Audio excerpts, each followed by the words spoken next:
Good evening, everyone. Deborah will start with roll call. Thank you. Mayor Brook. Here. Vice Mayor Carter. Present. Commissioner Sarah. Here. Commissioner Vignola. Present. Commissioner Simmons. Here. City Manager Babinick. Here. City Attorney Hearn. Here. Thank you. Thank you very much. Shana Tova to my Jewish friends. For those of you that were at the Northwest Regional Library yesterday, please forgive me for missing the event. I will not miss another one. It's good to see everybody. This is our second public budget hearing along with a regular City Commission meeting.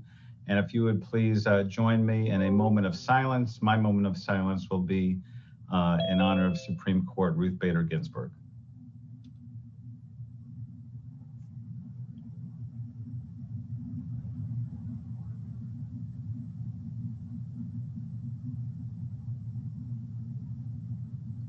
Thank you very much.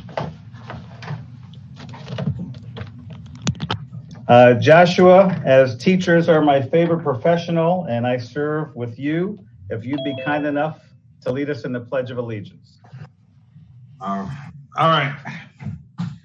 I pledge allegiance to the flag of the United States of America, to the republic for which it stands, one nation, under God, indivisible, with liberty and justice for all.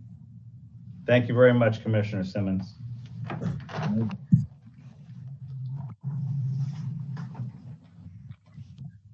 And John, if you would please lead us with the virtual meeting statement. Thank you, Mayor. This meeting is being held in accordance with Coral Springs Resolution 2020-16. Due to the ongoing state of emergency and recommendations of public health authorities, the City of Coral Springs recommends that all persons view and participate in the meeting through electronic means. This meeting can be viewed on City TV Bluestream channel 725, 25, 25.7, online at coralsprings.org/citytv, and can be heard on City Radio 1670 AM. For those individuals who may not have access to view the meeting by any of those virtual means provided above, the city will be providing access to view the meeting on City TV outside the Coral Springs Municipal Complex at 9500 West Sample Road, Coral Springs, Florida. If you plan to attend, please practice social distancing. Do not stand closer than 6 feet to those around you and wear a mask. Public comment tonight will be received by phone and email. The local call-in number is 954-344-5900. If you want to submit a written public comment, please complete the form located at coralsprings.org/public comment. For those attending the physical live stream at City Hall, a method will be provided for public comment. Thank you, Mayor. Great, thank you, John. We're next with our recognitions, proclamations, and presentations, and we have our first presentation about the cardiac cath lab here in Broward Health in Coral Springs. Jared, you're going to lead this presentation? Yeah, thank you, Mayor, Commissioners, City Manager. Actually, background noise. Excuse me a second. Let's take two, if you don't mind. Thank you, everyone, for the opportunity of being here this evening. Super excited to present to you our new state-of-the-art cardiac cath lab. And again, my name is Jared Smith. I'm the CEO of the hospital here at Broward Health Coral Springs. I'm accompanied with a great group of individuals. Dr. Mohammed Osman, who is our medical director of our cardiac program. Dr. Gary Lai, who you all know is our medical director over our emergency room services. Sandra Bourne, our regional director of our cardiac cath lab. And Mr. Bruce Davis, who's a resident and a recent patient of our emergency room and our cardiac program. So I'm so pleased, and we are also pleased to share with you the latest innovation at Broward Health Coral Springs, our new cardiac cath program. It truly is innovative and an excellent advancement for our community. I'd first like to ask Matt to play a brief video. I believe there's a video that he's going to queue up. Thank you. For over 50 years, Broward Health has been a leader and an innovator when it comes to heart care for Broward County. We are now expanding our cardiac program to include diagnostic cardiac catheterization cases. Heart disease is the #1 cause of death among Americans. So when it comes to cardiac care, you need both quality and expertise. Cardiac catheterization is a very common. Hey guys, we have no procedure. sound. You can get information about arteries. Do you have to include, when you share the screen, you got to make sure you check play computer sound. I know this as 20 years, there has been a big shift. You do it every day, all day, right? The wrist, to do it from the hand is a lot safer than any other approach. There you go. Well, It went off, For over Jared. 50 years, Broward Health has been a There you leader go. and an innovator when it comes to heart care for Broward County. We are now expanding our cardiac program to include diagnostic cardiac catheterization cases. Heart disease is the #1 cause of death among Americans. So when it comes to cardiac care, you need both quality and expertise. Cardiac catheterization is a very common medical procedure. You can get information about whether the heart arteries have any significant blockages or not. Classically speaking, it used to be through the groin. In the last 15 to 20 years, there has been a big shift to go through the wrist. To do it from the hand is a lot safer than any other approach. The patient is able to get up sooner after the procedure and assume normal life. With the advancement of medicine, the mortality decreased from 1/3 to 2.5%. There's a huge impact on the patient longevity and patient's quality of life. The quality of pictures, looking at your heart arteries, is very clean, is very precise, so that we can exactly measure the percentage of blockages and treat them accordingly. To have a cath lab in this hospital and in this community, in my opinion, is a huge advantage. Now that we have this wonderful cath lab here, we will be able to take care of our patients here, provide them with excellent care, expedited care, and the convenience of having their care in their local community. Broward Health Coral Springs Cardiac Catheterization Lab enables the patients in our neighboring communities to receive rapid and expeditious cardiovascular care. With all these services, our community does not need to go anywhere else. They can come to Broward Health Coral Springs, and that's what makes us special.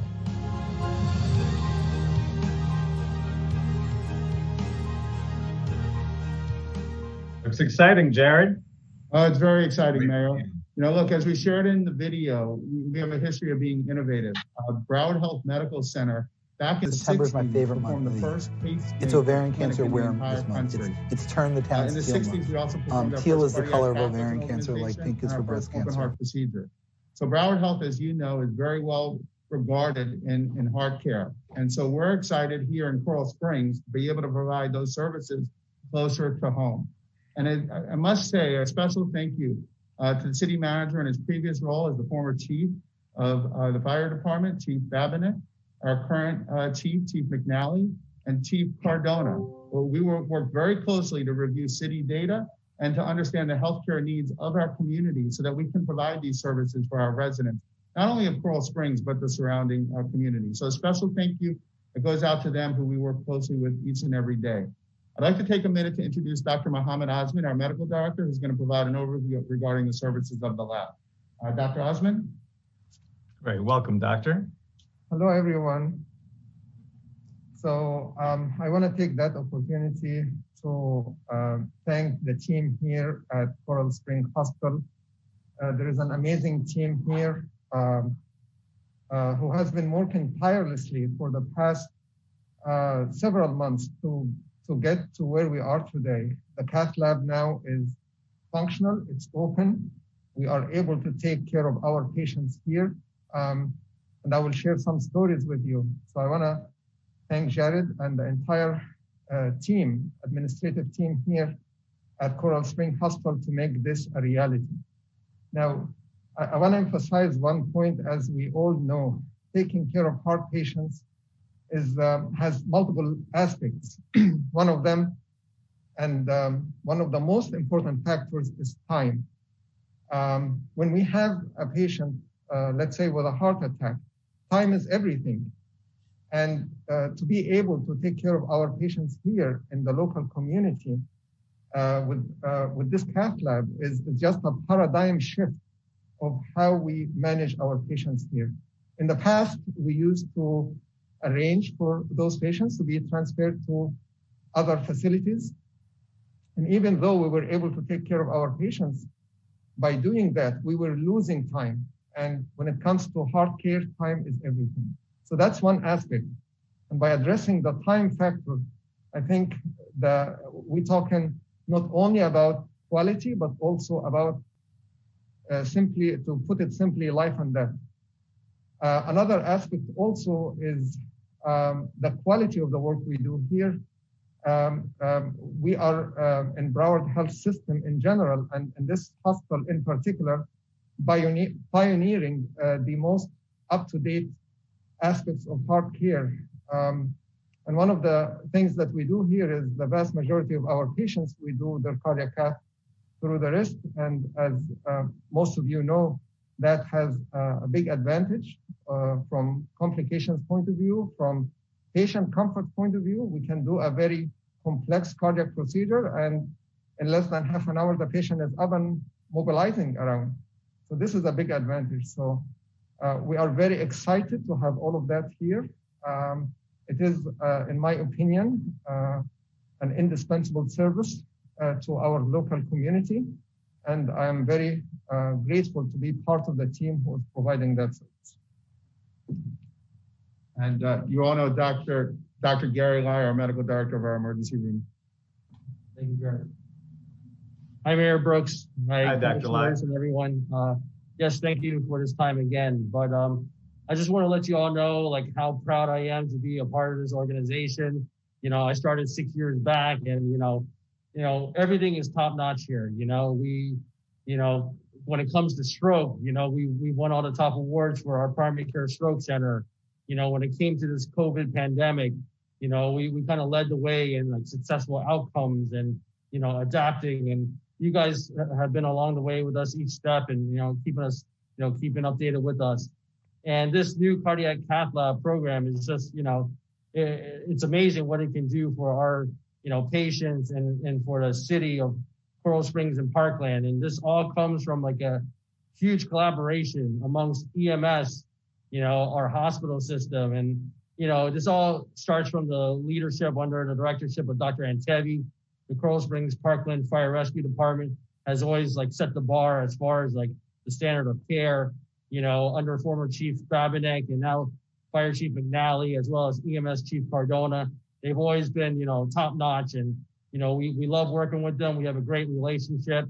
It's very important out in the field that they help kind of identify these cardiac patients early. They can kind of risk stratify. They can send us the EKGs from the field.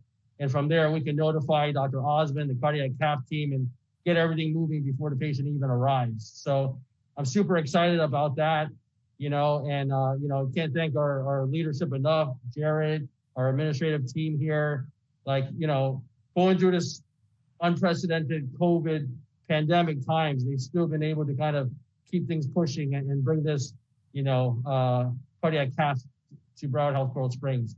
So I just wanted to kind of introduce you to Mr. Bruce Davis, who was a recent patient to our emergency room, and let him share his story with us. Thank you. Good evening. 3 weeks ago, I was laying flat on that table behind me. I came here into the hospital not feeling well and I felt like I had the COVID virus, but within minutes, the emergency room team figured out that there was something wrong with my heart, and they had to actually use a defibrillator on me. Within an hour, I was in this cath lab, and they found that I had a blocked artery, a major artery on my heart. The next morning, there was a stent put in. 2 days later, a defibrillator was put in and a pacemaker. And by Thursday, I was home. I can't say enough and thank these people enough here for what they did for me, because they gave me a second chance at life. And it was all timing. It was just from the time I walked into the emergency room to the time that they did what they had to do to me, it couldn't have been more than 5 or 10 minutes. And it was amazing how fast they worked on me.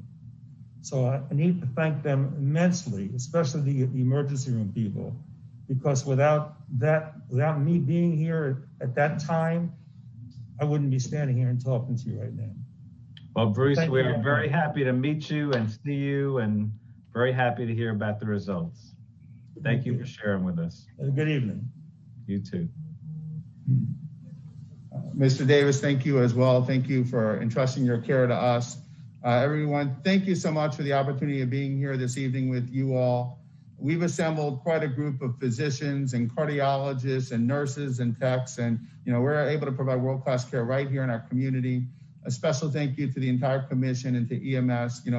As the doctors had mentioned, it starts with that call to 911. It starts in the field, and the teamwork that we have is really incredible. So with that being said, again, thank you and have a wonderful evening. Thank you very much, Jared. Go ahead, Frank.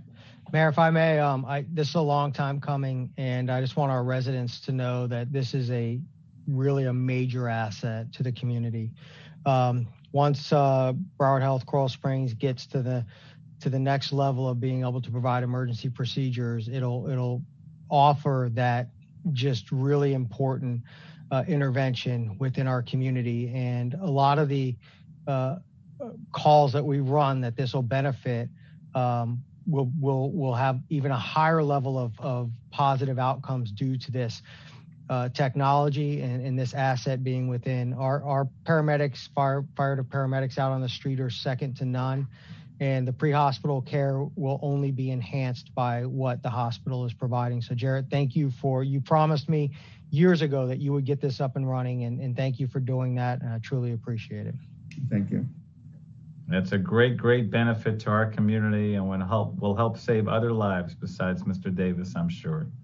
Thank you so much. Anybody else from the commission want to say a few words? Go ahead, Commissioner Vignola, and then Commissioner Simmons. Jared, I just wanted to thank you for your partnership with the city and always working with us. And then throughout COVID, obviously, it's been extremely important, and having that working relationship between you and city staff has been amazing. And I think there's another tremendous asset that you guys have over there at that hospital. And one day I'll tell you the story about my family's experience many years ago when my sister was born, and how much I respect and love Broward Health Coral Springs and the difference it made in my family. So, but glad to hear this, and nice to see you, my friend. Likewise. Thank you very much, Commissioner. Commissioner Simmons. Thank you. To Jared and the entire team at Broward Health Coral Springs, you all know how I feel about you. You guys helped bring in my quarantine baby. I'm not surprised by the work that you all are doing, that you will continue to do. I think we have one of the best teams and best organizations and best hospitals around, and anything said about that otherwise is not true. So just thank you for sharing the presentation with us in the city and letting us know what you all have been up to. So thank you. Thank you, Commissioner. Commissioner Sarah, and then Vice Mayor Carter. Jared, thanks again to you and your entire team. Just incredibly proud of this new initiative and opportunity for not only our residents, but our surrounding community. And, like Commissioner Simmons said, every experience that I've had at Broward Health Coral Springs has always been just an incredible experience in a positive way, with 3 births of my kids. And even when I have had to go there, my daughter went there, and just every experience was positive. So just super proud of you as a Terravella Trojan. And, we're excited and looking forward to this opportunity that's ahead of us and we're currently experiencing. So thank you. Thank you, Commissioner. Nice words. Vice Mayor? I just wanted to say that I am very grateful that you are a community partner. And I know that I speak for many when ditto to what everybody else said, but your leadership and your support staff and everybody in the hospital, thank you. Thank you, Vice Mayor. So, Jared, you're always connected and visible with our community. You are a wonderful partner, and I too have had only positive experiences with Broward Health Coral Springs, including bringing in my baby and my first grandchild. So you guys keep up the good work and keep up the innovation. The place looks great, it feels great, and you're taking great care of our community, and along with your whole team there. So thank the doctors for us and the nurse that's there. We really appreciate you all. We appreciate you all. Thank you so much, Mayor, Commissioners, Vice Mayor, City Manager, and attorneys. Thank you to the residents, and have a wonderful evening. Have a good evening. So next is a proclamation for Big Brothers, Big Sisters that I had requested to proclaim September 2020 as Big Brothers, Big Sisters Month here in Coral Springs.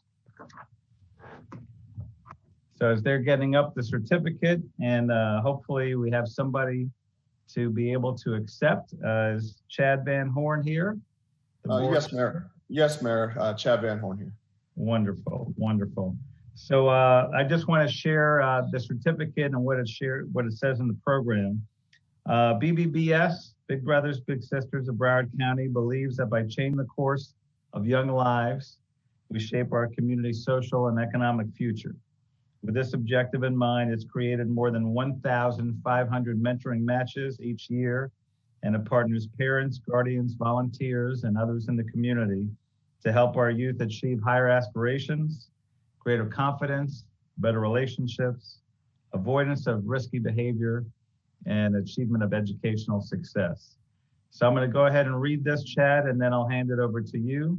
The Big Brothers, Big Sisters of Broward County organization facilitates life-changing mentoring relationships that ignite the power and promise of youth in our community, and in turn help change the course of young lives. The City of Coral Springs encourages our residents to get involved by becoming a mentor and supporting the Broward Bigger, Better, Stronger initiative. Therefore, we, the City Commission of Coral Springs, proclaim this month, September 2020, as Big Brothers, Big Sisters Month. Congratulations, Chad, to you and your organization. Thank you, Mayor. As chairman of the board and on behalf of Big Brothers, Big Sisters of Broward County, we'd like to thank you and the City Commission of Coral Springs for this proclamation. With 730 children on our wait list, some of which are residents of Coral Springs, we welcome everybody on this call to get involved and become a mentor. I understand this is one of your largest calls yet, so it's a good call to be on and ask for some good mentors to come through. So once again, thank you, Mayor. I don't want to take up too much of the time because I know you have a busy meeting, but thank you so much. You're welcome, Chad, but I do want you to share, if you don't mind, either the website and or the phone number. If somebody wants to become a mentor, become a big brother or big sister, how do they do it, Chad? Absolutely. So you can go to bbbsbroward.org, or you can call 954-584-9990, or you can email me directly at chad, C-H-A-D, at C, V as in Victor, H, lawgroup.com, and I'll make sure I put you in touch with the right people. Thank you for that, Mayor. Great. Thank you so much, Chad. Congratulations again. Thank you so much. Keep up the good work. Will do. Yeah, I would urge any of you that have not had the benefit of being a mentor. It's a great way not only to make a difference in the life of a young person, it's a great way for that young person to make a difference in your life. I know from my mentoring over the years, it's helped me become a better father, better mayor, better community servant, and just really help me lift my family at different times from what I've learned from a young person that I've mentored. So I appreciate the commission supporting me in that proclamation. Our next proclamation is for Hunger Action Month. And I believe we have Sari Betsky, the Executive Vice President of Feeding South Florida, to accept.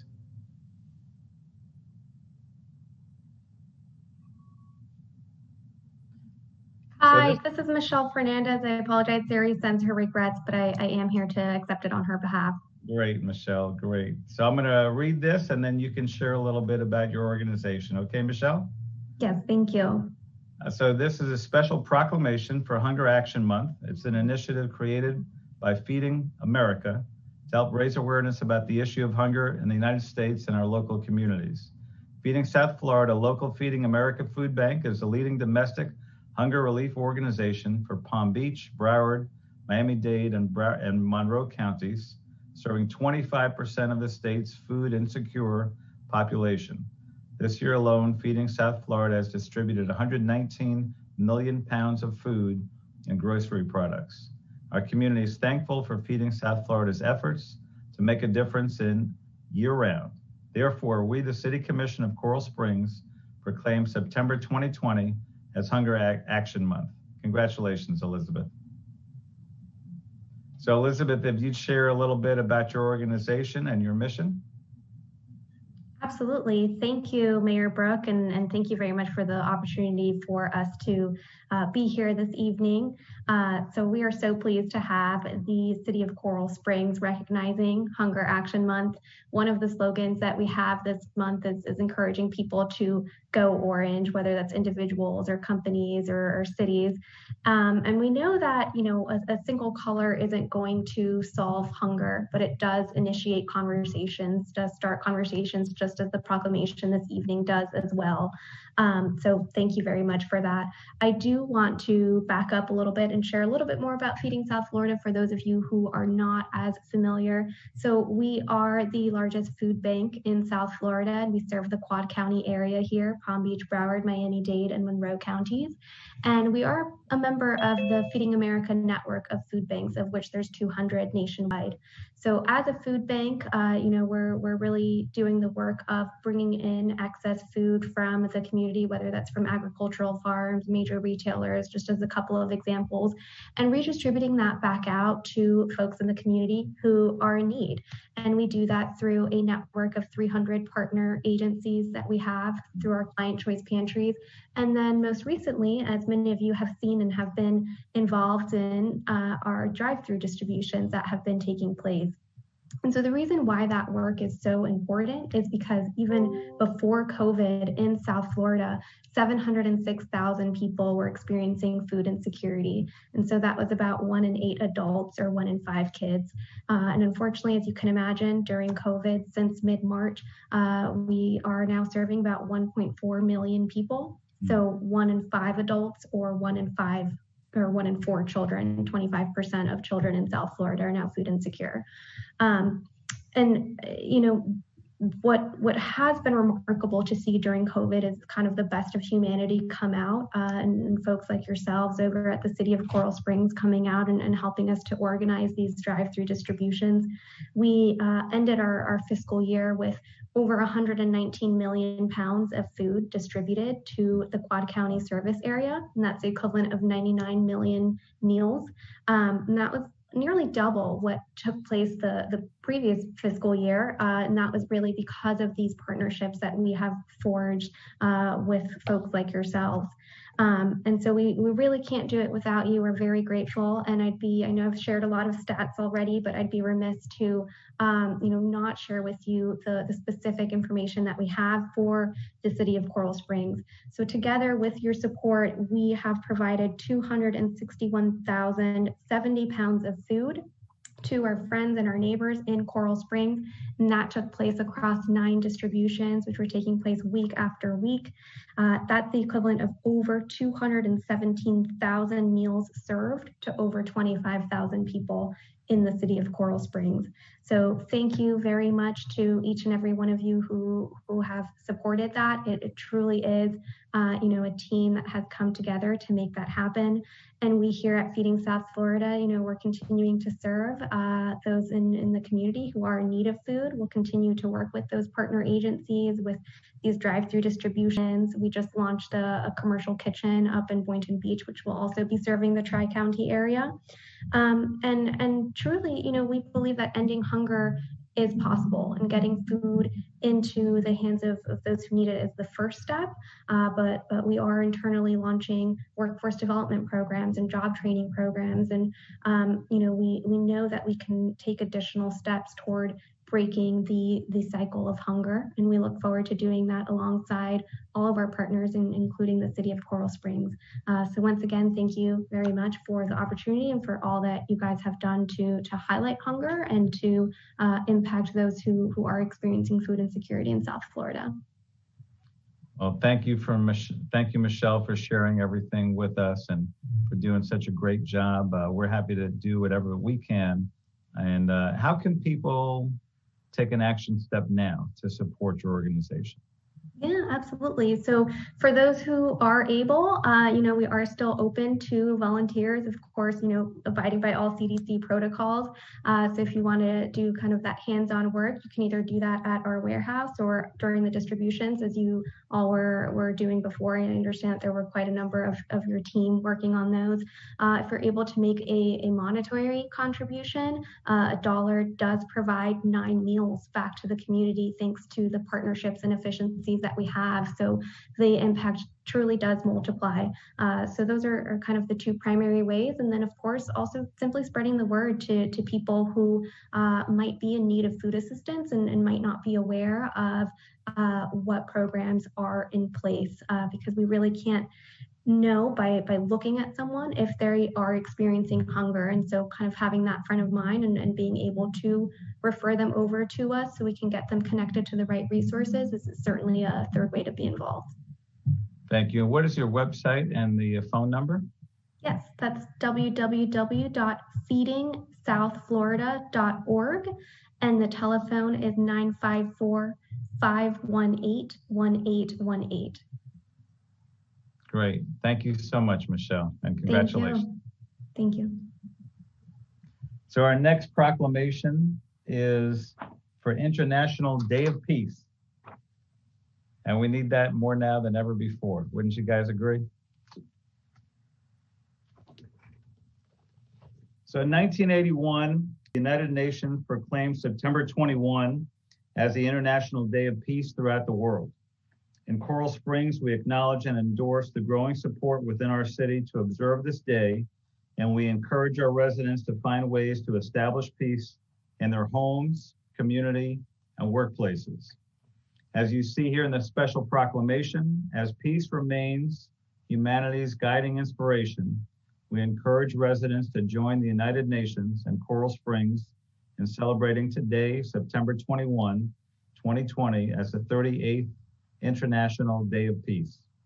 We encourage residents to help establish peace in their homes, community, and workplaces.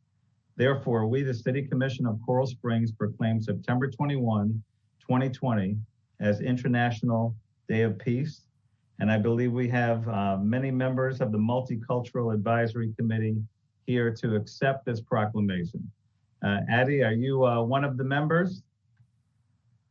Great. So if you can unmute yourself, Addie, we'd love to have you share a few words with us. You're still muted. Now, Addie, if you have a friend, let him unmute you. Do you have a 6-year-old in the house? There you go. Okay. Okay. It is my honor to accept this proclamation tonight on behalf of the Multicultural Advisory Committee. This year, unfortunately, we will not be able to gather at the International Peace Garden to celebrate the International Day of Peace. But this doesn't mean that we cannot spread the message of peace to everyone. It can be through the simple act of kindness, showing respect toward a neighborhood, friends, a family member. It can be symbolic by wearing white today. If everyone wearing white today, that you're part of the of peace. And by planting a pinwheel for peace in your garden, and or by hanging a wreath as for a peace stack.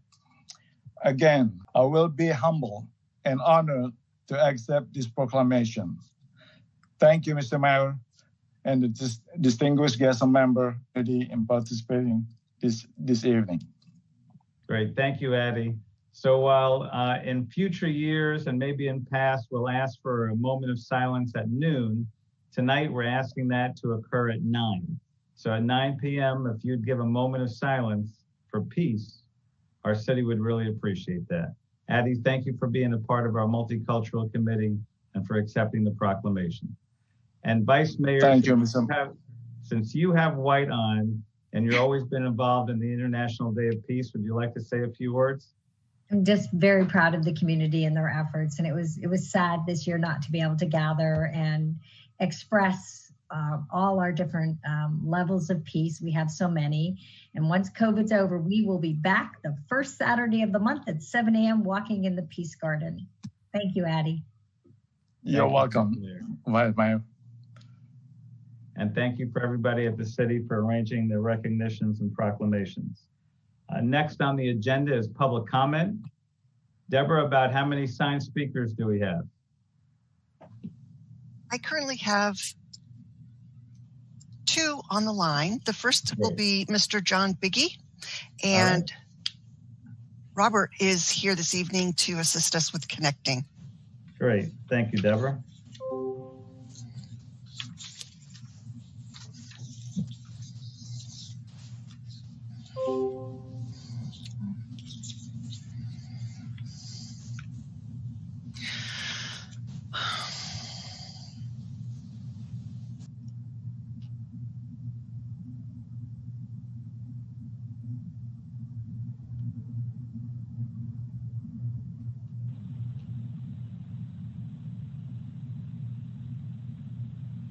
And no, we are not frozen. We're still live. We're just waiting for the first speaker. As we wait for the first speaker, I can share with you that we received a request from Rita Pickering, and she was not able to make it to the meeting, but she does ask, what is the commission's long-term plans for recycling? So she just wanted that read into the record. Gotcha. Thank you. And while we're waiting for Robert to get John on the line, I just want to repeat the Big Brothers Big Sisters website. It's bbbsbroward.org.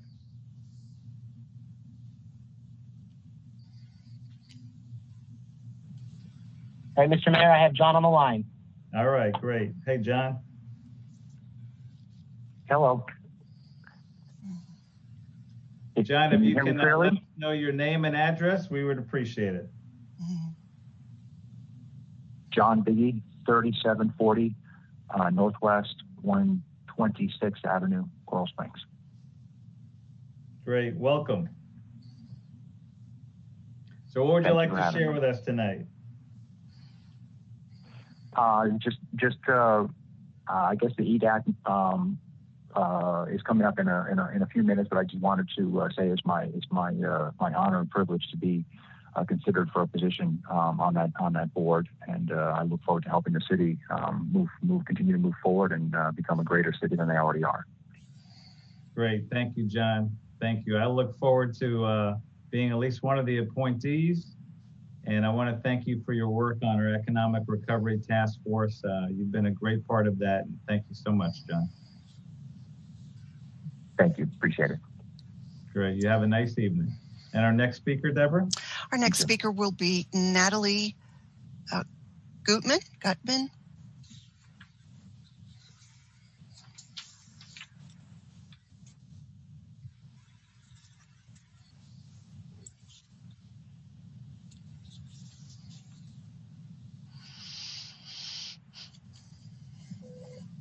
Mr. Mayor, I have Natalie on the line. Welcome, Natalie. Hi, Mr. Mayor. How are you? I'm good. How are you? Fabulous. And I want to thank you for your work on I have to mute you in the background. Okay. Shana Tova. Shana Tova.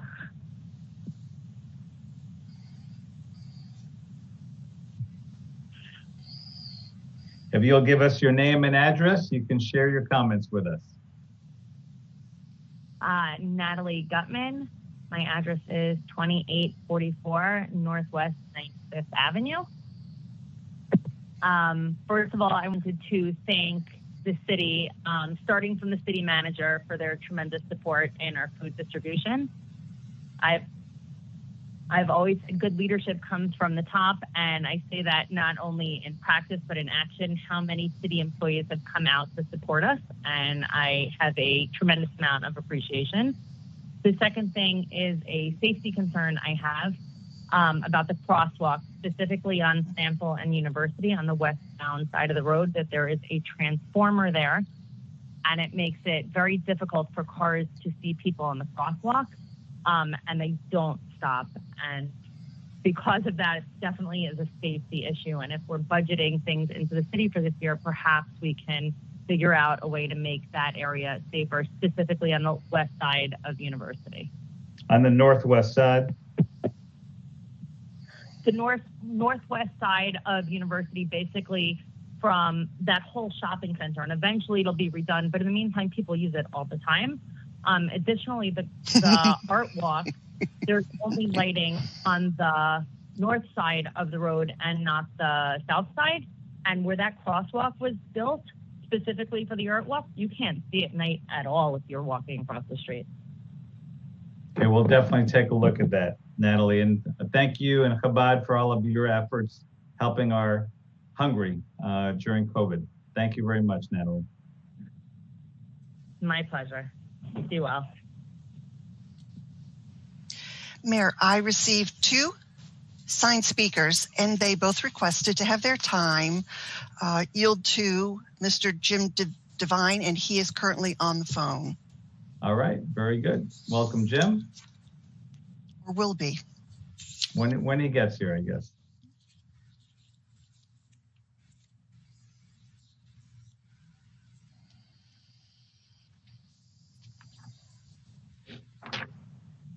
Okay, Mr. Mayor, I have Jim on the phone. All right. Good evening, Jim. Good evening, Mr. Mayor, council members. I appreciate you giving me a few moments. And as I've done in the past, I'm speaking on behalf of Legacy Healing Center. I'm not going to take much of your time this evening. Our goal is to just make sure that we're available if anybody has any comments that we can respond to or provide any information. I'll make this short and sweet. I won't take a lot of time that I have because I know you have a lot of other pressing business this evening. And I just want to let you know over the last week, since last was on for your public comment section, we've actually visited with 3 new neighbors, and we were very fortunate in having one of the neighbors in the Hills area tour our facility last Friday afternoon, and that was something we were really thrilled to be able to do.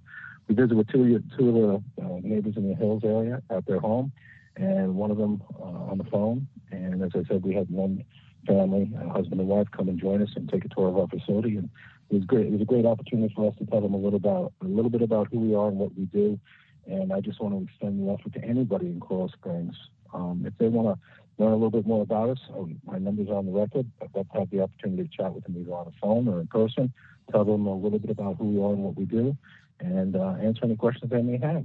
So obviously for the city council members, for the commissioners, for yourself, for anybody in city government, we want to offer that, extend that same offer, and we appreciate the opportunity to speak in front of you. If anybody has any comments or questions tonight, I'd obviously be happy to answer them, but I realize this is a public comment section. So with that, I'll end my comments, and thank you again. Thank you. Have a nice evening. Thank you so much. Mayor Stephanie Pearson was unable to attend this evening's meeting, but you did receive an email from her. It's from the League of Women Voters of Broward County regarding environmental issues. So you have that in your email. Georgia tells me that we do not have any speakers outside. And Robert, do we have anyone online?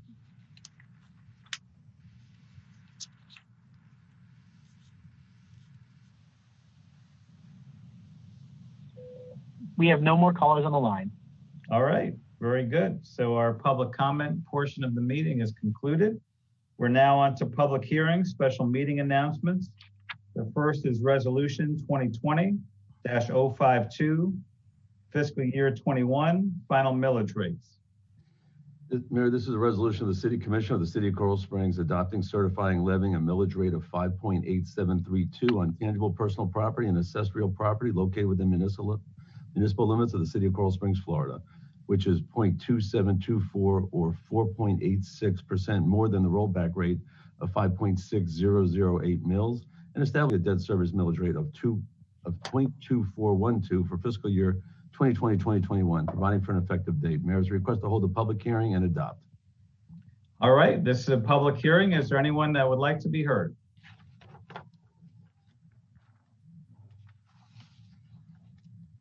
I do not have anyone online. We do not have anyone outside. Great. Catherine, would you like to give us a brief overview, although this is our second reading? I sure would. And good evening. I am sharing my screen. Do you see it? Yes. Brilliant. Good evening and thank you. Welcome to our second public hearing for the 2021 budget, where you all optimistically will be adopting the TRIM and 2021 annual budget. We've met in person and virtual many times throughout the year in public forums for you to discuss the upcoming budget. And I thank you for your time and discussion in those settings. We as staff have been putting an emphasis on public transparency this year more than ever. And we have welcomed public comment and public information through annual surveys, workshops, website availability to submit questions.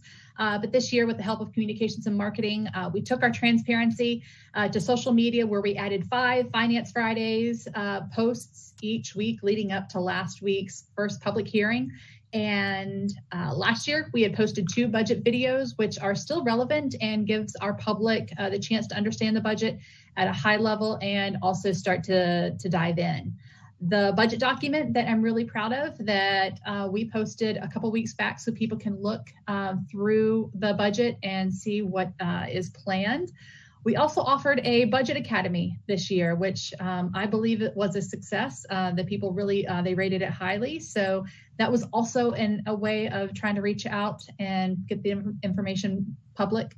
Our community dashboard for public, for performance management. I'm really proud of this also, being one of 22 cities nationally being recognized for its excellence in performance management process. This is part of that. We are sharing with the public the projects and having a level of accountability for our projects on if we are on time and where we are with the budget with each of those projects. So I'm very proud of that. And of course, just also beforehand, before we had that, we only posted our quarterly performance report. So really, really giving emphasis to the transparent and educational efforts that we've been putting forth for this particular budget. I'm going to move a little swiftly tonight because I'm starting to repeat myself 5 and 6 times, and I'm going to give a high-level overview of the city's budget and more of a financial overview. And I just want to right off the bat say thank you to my staff for their dedication to this budget. They've been fierce is the word that I've been using for them. So thank you to them and all department directors and their staffs for developing the budget. Thank you to the city manager who has helped me in guiding this process along and given me that support to move this forward. And to the commission, thank you for stating where you want us to go, asking questions all along the way so you're informed and participating in that process. So this is kind of where we started our year. And then we've been dealing with, COVID, social change, a strong real estate market, volatile stock market, slowing of consumer confidence, and speeding up in certain industries and business closures. So these are all different variables that we have taken into consideration in the budget. You may ask where we are this fiscal year. This fiscal year ends on September 30th, and I'm very happy to say that our deficit is getting smaller. I don't like having a deficit, but we have been inching ourselves, closer to the zero. This year, we're starting at this point to start seeing those revenues come back. So at present, this isn't we continue to work on expenditures. I think I've said before, you don't see the fact that we have lost about $6 million worth of revenue, and we've come back adjusting our expenditures for that. But we're starting to now see some of those revenues come back, and this was as of August. And also, we have the museum fund. That deficit has gotten smaller. We're receiving grants to offset some of to help us with some of those revenues and counteract the expenditures. So that is good. And we've been having our Hurricane Irma reimbursements still come to us, but at this point in the year, we are very happy that we have had more than $7.3 million come into the city this fiscal year. So our obligation at this point, we are expecting right around the $650,000 mark going into next fiscal year. So I think that while we are still outstanding on Hurricane Irma, we've come a really long way. So thanks to the support of City Manager, the Commission for reaching out and making those resolutions. Thank you to the City Attorney on that, and also Alex Falcone, our Emergency Management Director. Hurricane Dorian, it's another one that we are working on, as well as COVID. And you'll hear a little bit about the CARES Act and how that will come into play as we're working to get that reimbursed as well. So overall, the overall city budget is $233 million. We have 13 different funds and 893 positions, some of which are contracted out, but that is the total number of positions under the city of Coral Springs. This year, we've really been wanting to make sure that we continue to fund our replacement plans. So there still are new things being added to the city, not as much as in other years, just because we've had to be conservative with our cost and putting out there with due to COVID. However, we do still plan to keep current with those replacement plans that we have put into place. Catherine, I just want to point out, I love that picture of Chief Fry as though he's going to hose us with the water. Ah, yes. At this point, the general fund's 5-year forecast is positive. You'll see the 2021 budget is 0. In government, you have revenues must equal expenditures, which we have done. And I'm very proud to show the financial stability going forward in positive years. You will also notice that we have planned millage increases, as that's something that we have learned back from 2018 when we did a larger millage increase, that we heard from the public that they'd rather know it's coming and they'd rather know it's smaller increments. So that is something that we also, in the light of trying to be transparent, then that is something that I would like to also share. And that is what is keeping us on that positive trajectory. This is a slide I like to share, and this is the status of reserves over the past 10 years. So you can kind of see where we were in 2010, and you can see where we are today. Our budget has grown, as well as our dedication to putting money toward reserves. So back in 2019, that's when the commission said, let's go toward always keeping that 17% stabilization fund, but let's move it to a range, 17% to 25%. So in 2019, we were able to go to 18% on that stabilization fund. And we are looking at being able to put for our Irma reimbursements, after we have made sure that we have made our funds whole, then we can dedicate, at this point in this example, I'm saying a little over 3.5 million into stabilization fund, which will bring us up to 21%. Our computer replacement plan, keeping that 100% funded. We had to add a little bit more to there. Our facilities reserve, this is one that we're going to concentrate next year on. So you can kind of see what it once was back in 2010 and where we are today, but that's something that we will handle into next year's budget. I know I've talked about capital, and this wasn't the year to address capital. Our parks replacement plan is something that we added turf fields. So you'll see that jump from 725 to 1.6 million because we added the turf fields and we wanted to make sure that we have that plan in place. So in the next 8 to 10 years that we will be able to fund that out of a replacement, and we aren't going to have to increase millage or do things like that. It's already supposed to be planned within purchasing that turf field. We have capital projects that we know we have. This is separate than CIP. But this is something that we have available if we need to turn around a capital item on the quick. So this is available for that. And our auditors did come back and let us know, give us a heads up that they do like seeing some funds in unassigned. So if you're asking why am I not putting that 871 back over to stabilization fund, our auditors do like seeing some money in unassigned. But I think it's a very great picture to show that we pretty much, if you add up all the other replacement funds, then you are more than 21% funded. So this is kind of a projection. Kim and I will put our heads together more toward December and work with the auditors to have a better picture of reserves, which I think we have 9 more days in the fiscal year, that this is a very good picture. And it probably, again, 9 days away from being a fiscal year end, that I think it's going to only get better here. So that's very encouraging. So part of the vote today is the operating millage. This is where we are in for the municipalities in Broward. How much of your tax bill goes to the city? I still answer this question. 30% of your tax bill, when you receive it, does go to the city of Coral Springs. The largest majority goes to the school board. And then we also have Broward County with a couple other districts as well. So today, the vote is to keep the proposed millage rate the same. And rollback, is the city attorney has stated, is 5.6008. Any millage rate above the rollback rate is advertised as a proposed tax increase. However, again, you're keeping the millage rate the same. And that is it. Any questions? No questions, doesn't look like. And it's also to establish the debt service millage rate of 0.2412. May I entertain a motion? Move to approve. Second. Okay, any discussion? I think it's a great budget. Catherine, thank you for all your work. I'm hoping that we'll actually recognize your team when it comes time for commissioner comments. Commissioner Simmons first, and then Vice Mayor Carter. No, I'm good. Thank you, Mr. Mayor. To Catherine and the team, another great job again on working on this budget.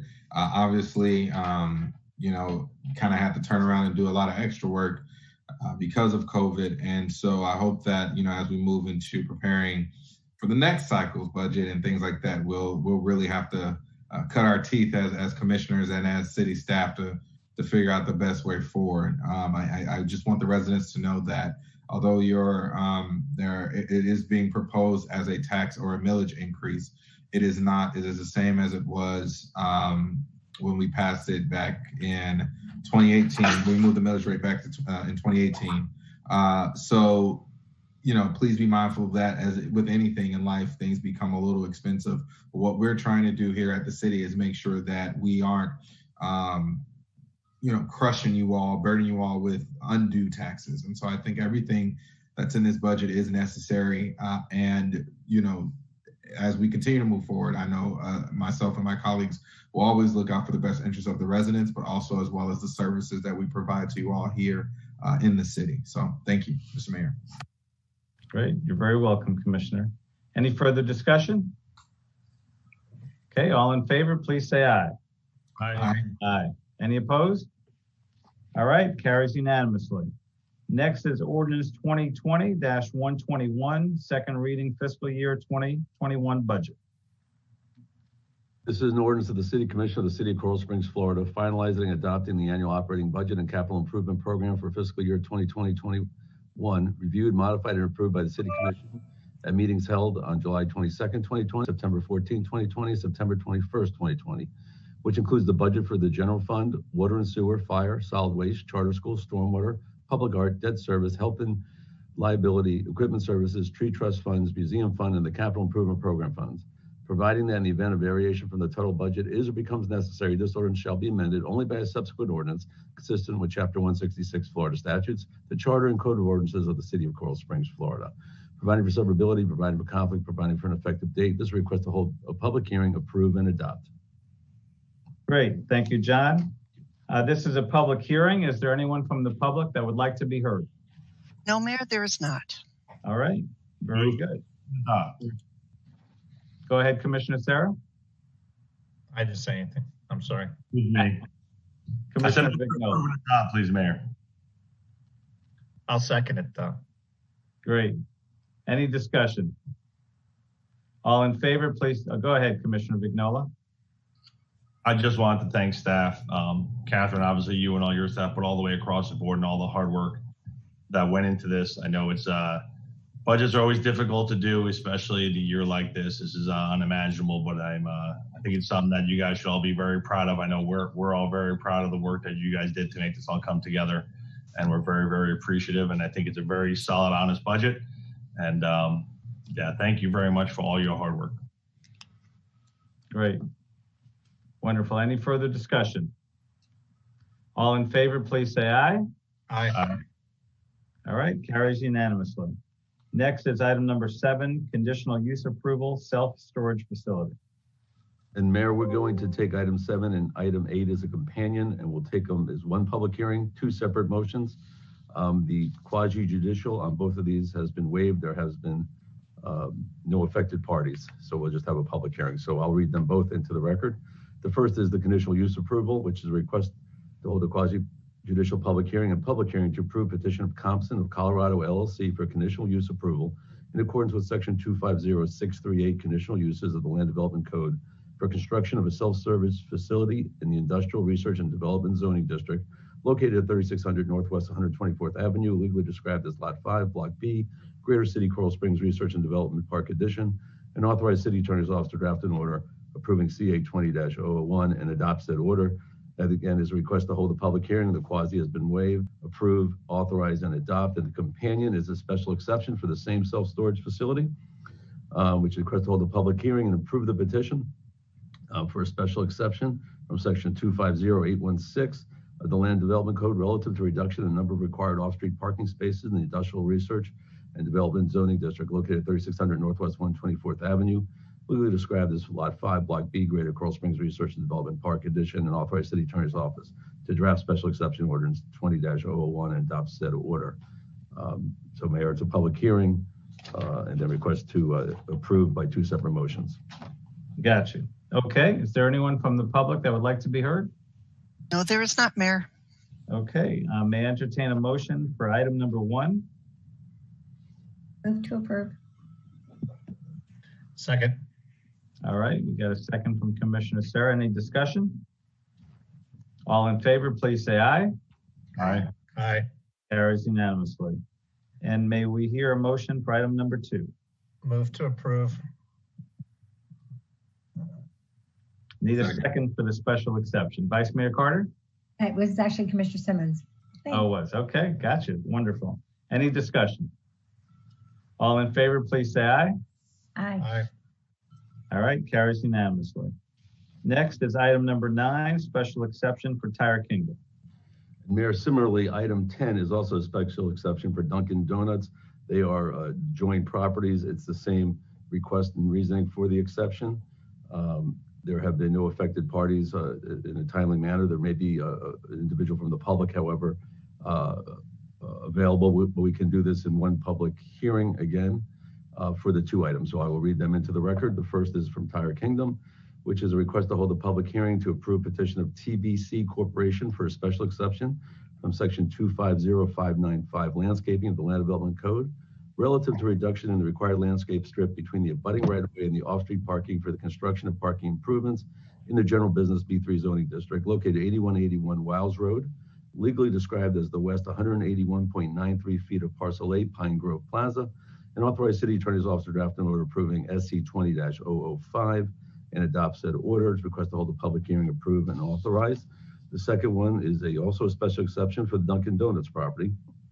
Request to hold a public hearing and approve the petition of Jefferson Investments LLC 2 for a special exception from section 250595 landscaping of the Land Development Code relative to reduction in the required landscaping strip between the abutting right-of-way and the off-street parking for the construction of parking improvements in the General Business B3 zoning district located 8161-8175 Wiles Road, legally described as parcel A less the west 181.93 feet of said parcel, Pine Grove Plaza, and authorize City Attorney's Office to request an order approving SC 20-007 and adopt said order. Again, Mayor, request to hold public hearings, approve, authorize, and adopt. 2 separate motions. Great. Thank you so much. This is a public hearing. Would anybody like to be heard? Mayor, I do have a gentleman that is interested in speaking on item number 10. His name is Claude Ermelis, and Robert is trying to reach out to him at this moment. All right. Thank you.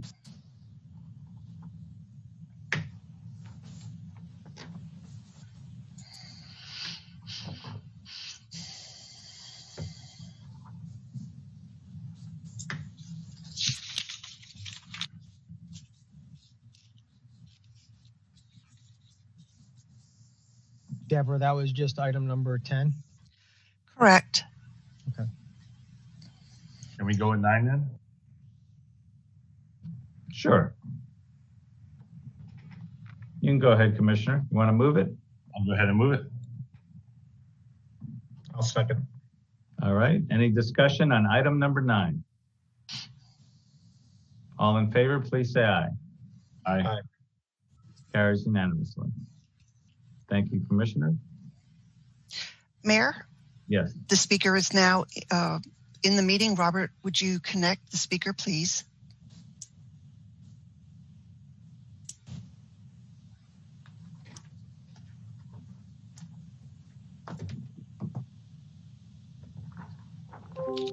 All right, Mr. Mayor, I have Claude on the line. All right, great. Thank you. Okay.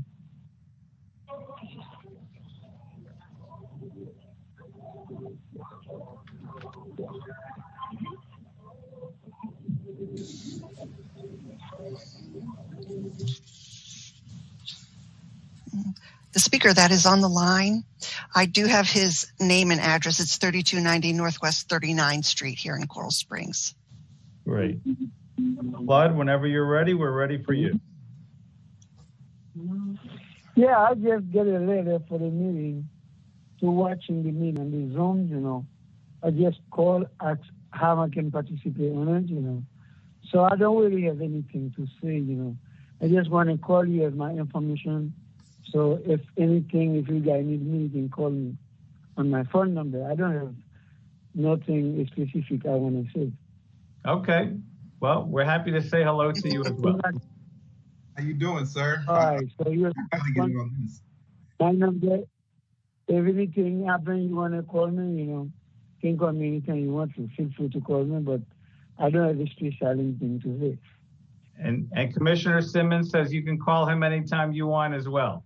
Really, you can call any one of us anytime. We love hearing from you. And that's very nice of you to call in and say hello. Thank you so much. Okay. All right. All right. Anyone else from the public that would like to be heard in item number 10? No, Mayor.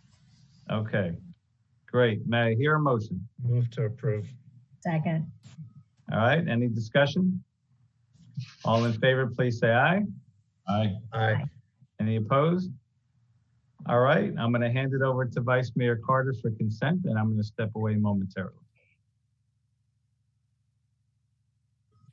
Does anybody have anything they want to pull from consent? Move consent. Move it, second it, I guess. Third. Okay. Let's make it a fourth. All in favor of moving consent? Aye. Aye. Opposed? Motion carries. Oops, sorry. Who would like to go first with Commissioner Communications? Actually, Vice Mayor, I believe those are out of order. Oh, okay. Yeah, I thought so, but yeah. I was just reading it. Yeah, sorry about that. We can move with items 13 through 20 and then do Commissioner's Communication if that's okay. That's perfect. I think that's a great idea. Okay. So item 13. Madam Vice Mayor, item 13 is a ratification of emergency order. It actually was passed on April 9th. And as you know, we bring all our emergency orders to you. When we just went through and we were organizing, we realized this had not been brought to you. It changes nothing, but all our emergency orders need to be ratified. So it's a housekeeping item if you're looking at a motion to approve the ratification of this emergency order. Okay. Do you have a motion to approve? Move to approve. Second. All in favor? Aye. Aye. Opposed? Carries unanimously. Item 14, policy formation and direction. Second reading. Thank you, Madam Vice Mayor. This is an ordinance of the City Commission of the City of Coral Springs, Florida, amending Section 25-1 of the Code of the City of Coral Springs entitled Certain Buildings and Premises Declared Public Nuisances, providing for conflicts, providing for severability, providing for codification, providing for an effective date. As this Commission is aware, we've already had our public hearing, and what this does is simply there's been amendments to the state public nuisance law, which allows other illegal activity to be declared a public nuisance and go in front of our public nuisance board. So this is a request to adopt. Motion to adopt? Approve and adopt. Second.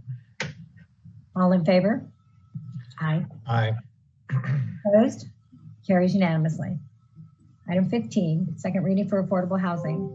This is ordinance 2020-119, which is an ordinance of the City Commission of the City of Coral Springs, Florida, amending Chapter 2, Article 3, Section 235 and 238 of the Coral Springs Land Development Code, relating to the Affordable Housing Advisory Committee in order to be consistent with newly adopted state legislation, providing for conflicts, providing for severability, providing for codification, providing for an effective date.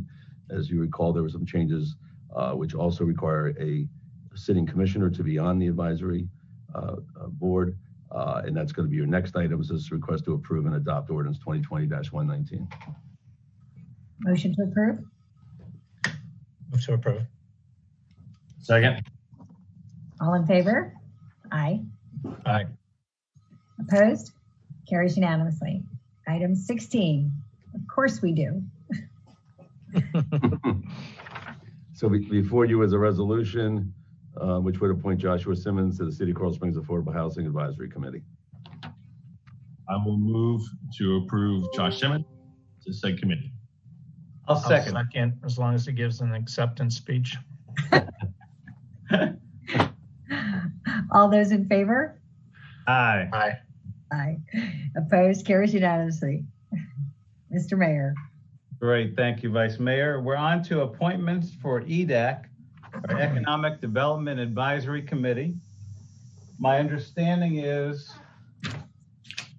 Christy, and you can confirm that there are 4 appointees that are seeking appointments for where there's no competition.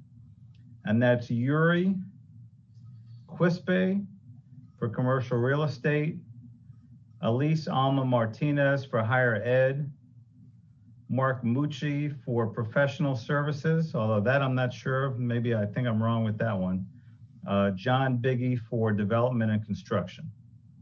Mayor Brook, there are actually 3 categories where we have just one applicant. You are right about the commercial real estate and development and construction and higher education, but professional services has, I believe, 6 or 7 candidates. Gotcha. So I'm mistaken with that. So can we have a motion for appointment of where there is no competition? I will move those. I have a question. Sure. Go ahead, Vice Mayor. So Mr. Fogel, who's retired, what category does he fall under? Because he has no competition under, right? He didn't fall into any category because when we remade EDAC, we said you had to be active in your current industry. Okay, got it. That's why he's by himself. Okay. Thank you, Mr. Mayor. All right, you're welcome. Any discussion on these applicants? Commissioner Vignola. I just want to thank all the applicants for applying. I know this is it's about to get a little tough, but I do want to thank Elise Almas Martinez. I actually reached out to her, grew up here in Coral Springs with me, and said, hey, I think you'd be a good fit for this. So I'd like to thank her for going ahead and coming forward to fit our higher education category. Great, wonderful. And I too want to thank the applicants, all of them that have applied for this evening. Special thanks to those of you that reached out to me and to us prior to our appointments this evening. So with that, any further discussion on these 3, Yuri, Elise, and John? Okay. None, all in favor, please say aye. Aye. Aye. Any opposed? All right, so those 3 carry unanimously. How about who would you like to appoint to financial services? So I'm stuck between 2 because I think they're both very knowledgeable when it comes to money and funds, and that's Gil Sternbach as a CEO and Bruce Weinberg as an accountant.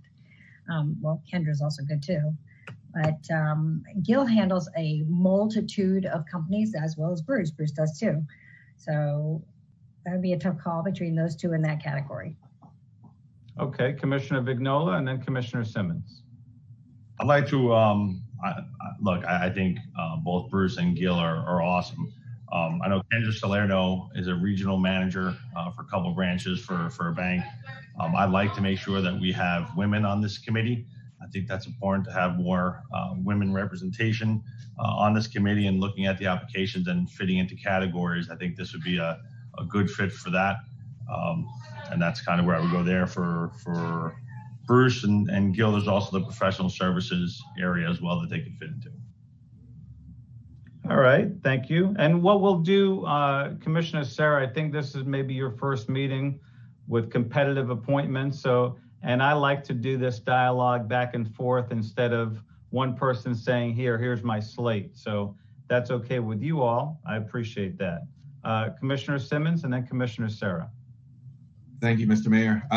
If possible, could we have someone from staff just kind of back up a little bit and kind of let the public know what we're doing and how we're picking people, how many people we're picking? For sure. So I'll share a little bit, and then Christy, I'm going to let you share. So economic development has got to be one of our most important appointments that we make at any point in time. We recently had a revamping as a result of consulting work that was done by a professional company, I believe, based out of Austin, Texas.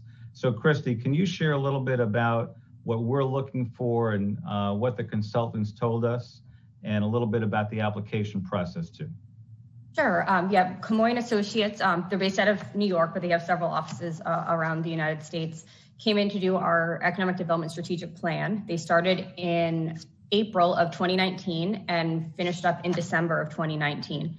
One of their recommendations was to take EDAC and make sure that the industry reflection, that the industry makeup reflected what we have in the city right now, which is why they came up with these different categories.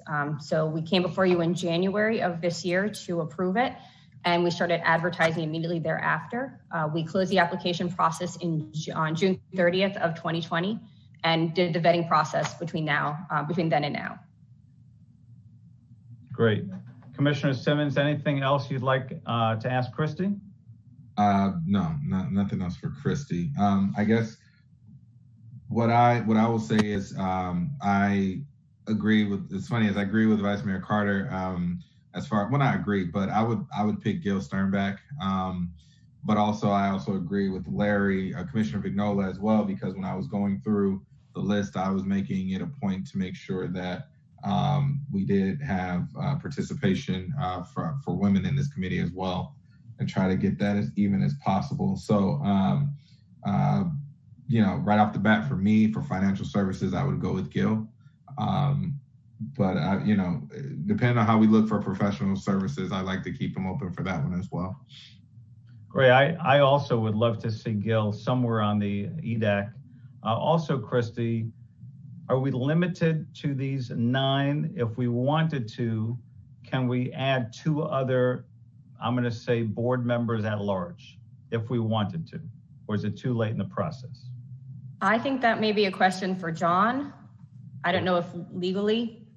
This is what our, we have 9 vacancies, so I don't think, and I can pull up this committee, but I don't think there is room there. But if you give us a few minutes, we'll take a look at that. Sure. We're going to be discussing this for a little bit, so thank you, John. Yep. Thank you, Christy. And Joshua, thank you for reminding me that there's a public that would like to know a little bit more about what we're doing, so thank you for that. Commissioner Sarah, your thoughts about what we've been discussing so far? Thank you, Mr. Mayor. I too agree with Commissioner Vignola on the female representation. I am in favor of Gil or Bruce, but I also want to say that Gil and Bruce, I believe, have served on a committee in the past, and I think that we need to keep that into consideration. And then also, I believe both of them are eligible for professional services as well. I've talked to both of them. I don't know Kendra as well, but I reviewed her resume. I mean, it's obviously pretty impressive, and I know people that know her and think highly of her. But I did want to bring to the commission's attention, if you guys didn't know, that Gil and Bruce are both eligible for another category. Great, thank you. So I actually, like all 3, lean towards Gil and Kendra for a variety of reasons. One thing that always stands out to me, right or wrong, but it is a personal preference of mine, is which of the applicants will actually reach out to us. So of these 3, 2 of them reached out to me, and that was Bruce and Gil. I had a nice conversation with Gil. I have to be frank with you, I'm also crazy about Kendra. So that's where I'm standing now. So let's share a little bit more discussion about another category, and maybe let's go to that professional services category right now, because that might help us decide on the financial services category. So Commissioner Vignola, I'm going to let you share first with your tenure on our commission. Thanks. If you'd like, and you can pass it too if you'd like. No, listen, it comes with the job. Look, we're very fortunate in this community, and I think everyone here will recognize that we have tremendous talent that comes ahead and tries to volunteer and do their best work to help us out and do wonderful things in our community. So these decisions are very, very tough, and thank God they are, right? We want to have good people come out. But I would probably lean towards Gil Sternbach. You know, with his knowledge and background. I know everyone remembers him from the restaurant, but there's a lot more to Gil than owning a restaurant. There's you know, his background across the board and what he does professionally, I think, is something that would be continue to be a tremendous asset to this group. Great, thank you. Vice Mayor and then Commissioner Sarah. I'm going to throw in one more to the mix. I do know Mark Mucci, and he is a very good attorney, a very good community contributor as well. You know, I know the companies that Gil handles because I'm in a networking group with them, and but I socialize with both him and Bruce. It's tough. There's already 2 votes for Gil Sternbach, so I'm in favor of Gil as well. Okay, so I'm gonna take that as a motion from Commissioner Vignola for Gil for this category, and a second from Commissioner Sarah for Gil for this category. Discussion. Well, hold on. For this category or financial services, because Mark Mucci is also a sitting member of the committee. I just wanted to bring that to point 2. So, I mean, we're in a tough spot because we got 3 people that have served the committee incredibly well, and there's only 2 seats. And I don't have the historical knowledge, so I defer to you guys for some of your voice. Sure, and I really appreciate the discussion with everybody. Commissioner Vignola first, and then me. I mean, Mike Singer's another member who's served on this committee and has served us in so many ways over the year, along with our students at Coral Springs Charter School, but he doesn't fit into a category either. You know, the fact that we're changing the way this committee's done, unfortunately, some people are going to be left out. I think regardless of what happens here, I'd like to see us maybe revisit this or I guess have you guys revisit this in 6 months and maybe see how it's going. And maybe there's the opportunity, like Mayor Brook has suggested, if it fits, maybe we can add a couple positions back in as at large. You know, again, this is just a really, really tough decision. So many talented, wonderful people willing to volunteer in our community. And to be frank with you, everyone, that is my inclination to add 2 more at large if it's not appropriate to do this evening. John, do you have an answer on that yet?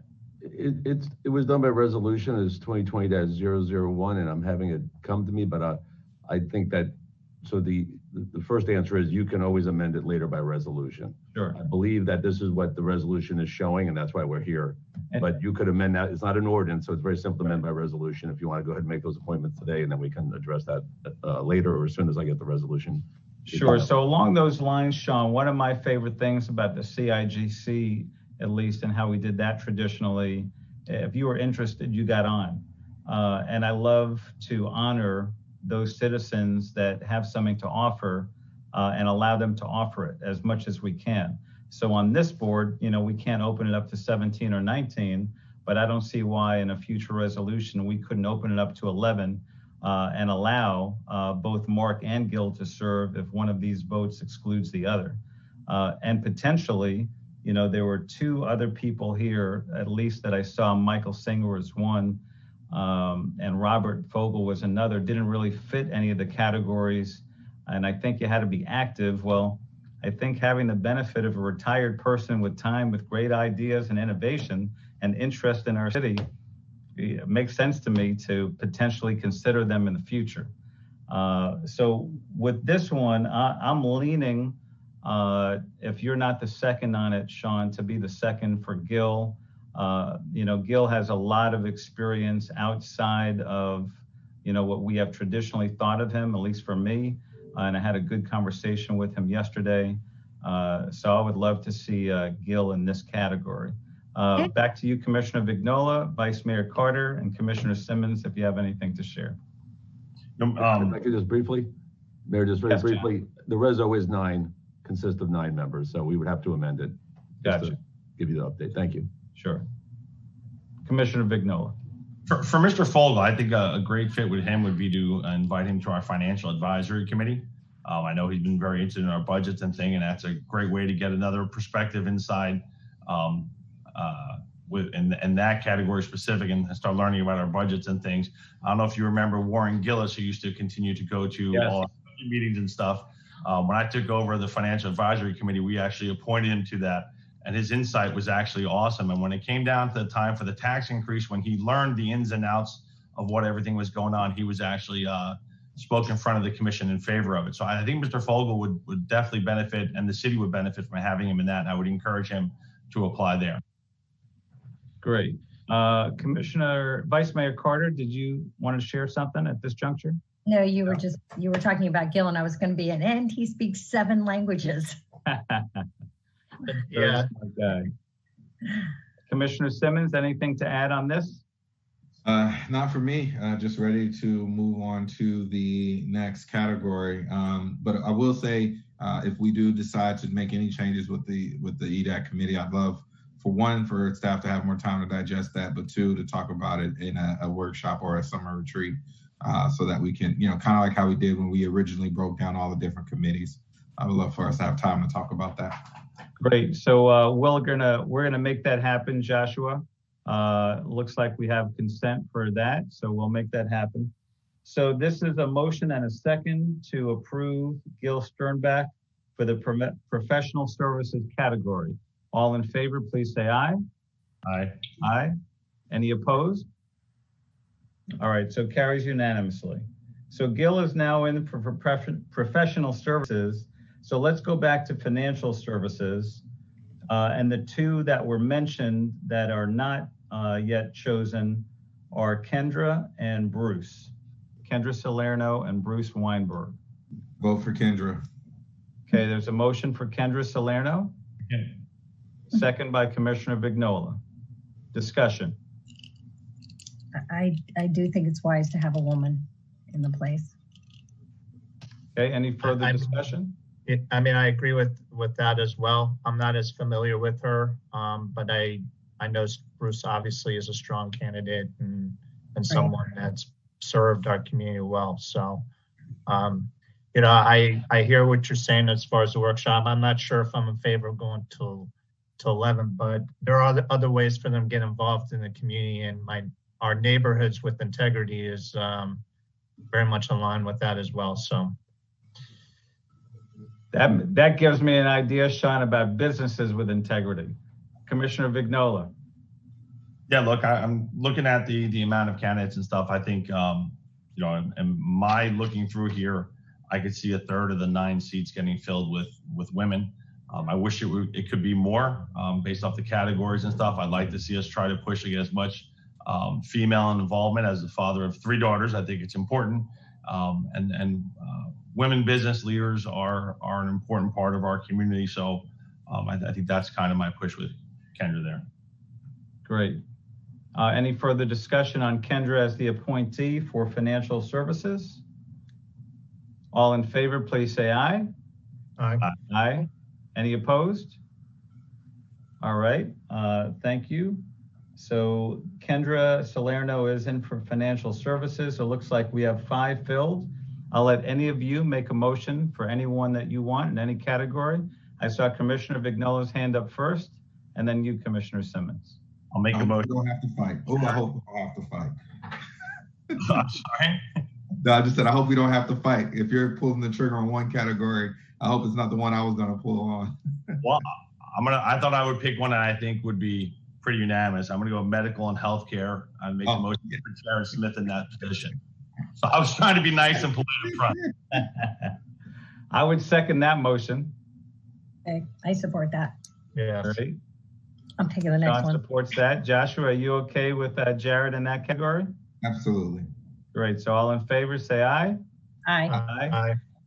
All right. So that's manufacturing Manufacturing. I know Roy Gold, and I know he's a good contributor.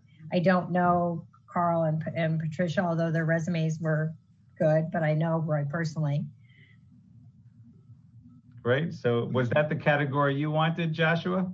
No. All right. So you're going to have the next category. So there's a motion for Roy Gold in manufacturing. Is there a second? Second that. All right. I think Commissioner Simmons, did you second that before Sean? No, I think Commissioner Sarah got there first. Okay. Sounds good. So discussion. Roy's been a good member of the Economic Recovery Task Force. I think he's a very smart man. I enjoyed serving with him when I was mayor, and I would love to see Roy in this category. Commissioner Vignola? I would just, Roy's done wonderful things in our community for decades. But I kind of have a commitment to try to put as many female business leaders on this committee as possible. Patricia's a business owner here in the city of Coral Springs, and that's why I would push there. Just based off of that. I mean, honestly, I think it's important to have women leaders throughout our community. And I think the membership of this commission should start going more in that way as well. And like I said, as a father of 3 daughters, I'm always going to continue to make that push. Great. Thank you. Commissioner Simmons, any comments? No comments for me, but maybe when I get to where I want to get to, we'll, yeah, so I'm just gonna go ahead and move forward. So for the small business and retail centers, I would like to nominate Michelle Brown for appointment, and I would love to share a story about Ms. Brown as well. So I'll let you do that after we take a vote on Roy Gold for manufacturing. I thought we, my bad. No, we haven't. So all in favor of Roy Gold for manufacturing, please say aye. Aye. Aye. Aye. Any opposed? Aye, just for the reason stated. Understood, Larry. So Roy goes in for manufacturing. Joshua has made a motion for Michelle Brown in the small business and retail category, and he'd like to share something else, but is there a second for Michelle? I don't know. I'll second Michelle. Great. All right. Thank you, Commissioner Sarah. Back to you, Commissioner Simmons. All right. So if you all remember when we first started having the initial kind of shutdowns due to COVID, she is the owner of a micro gym, and she was very vocal about all of the confusion surrounding the emergency orders. And then when I had my very strong comments about some of the people that were complaining about some of the shutdowns and things like that, she thought it was directed at her. And so she actually was one of the public speakers during that commission meeting where we heard from a bunch of micro gym owners.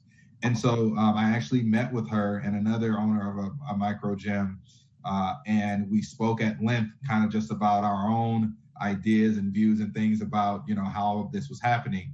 And so we came from a place of where we were, I guess, seeing each other as opponents, and so now being amicable and friendly. And at the end of our discussion, she told me that she wanted to get more, this helped her want to get more involved in the city and wanted to be more involved in committees and things of that nature. And so I was very pleasantly surprised to see her name on this list. She is a very strong and capable person. I won't even say just woman. She's a strong and capable person. And I think the small businesses would have a strong representation with her on the EDAC. That's all I'll say. Commissioner Michelle shared with me that same story, and she was so excited to be meeting with you and then to have met with you. So that's awesome. Vice Mayor Carter and then Commissioner Sarah. Sounds like a great story. She sounds like a wonderful person. I don't know her, but and I'm definitely a proponent of women. I do want to make a plug for Mike Del Pozo. He's been on the committee. I'm assuming because he's been on the committee, he's been a good contributor. So I'm just putting in a plug for Mike Del Pozo. I don't know. And Mike did reach out to me as well. Commissioner Sarah, and then back to you, Commissioner Simmons, and then you, Commissioner Vignola. I know Mike, and he's been a city member, and I have nothing but positive things to say about him. But I also had a similar experience with Michelle, not necessarily because of the shutdown, but I had an incredibly very positive conversation with her. think that she's someone that really wants to get involved in our city in a leadership capacity. And I could see her doing some great things in the future. So I too like Michelle. And I also think this is a good category that supports Commissioner Vignola's mindset with getting, more female representation. Great. I forget who I called on next, whether it was you, Commissioner Simmons. Yes, go right ahead. And to the Vice Mayor's point, like I get it, we may not know everyone on this list, but I'll tell you that I've had to make appointments and things for people that I did not know from the moment that I got on this commission. So, that necessarily shouldn't be our baseline. And you don't have to take my word for it, but, I just wanted to share that story and, and say that I think she would do really well. And I think, as we try to expand participation in our city, we definitely want to seek out newer individuals to start to kind of make their way into city government. So, Commissioner Vignola. Wow, this is tough. I really, really, really like Mike Del Pozo. What I like, besides just him being a great ambassador to the city and a great person throughout our communities, his ties to the Chamber of Commerce.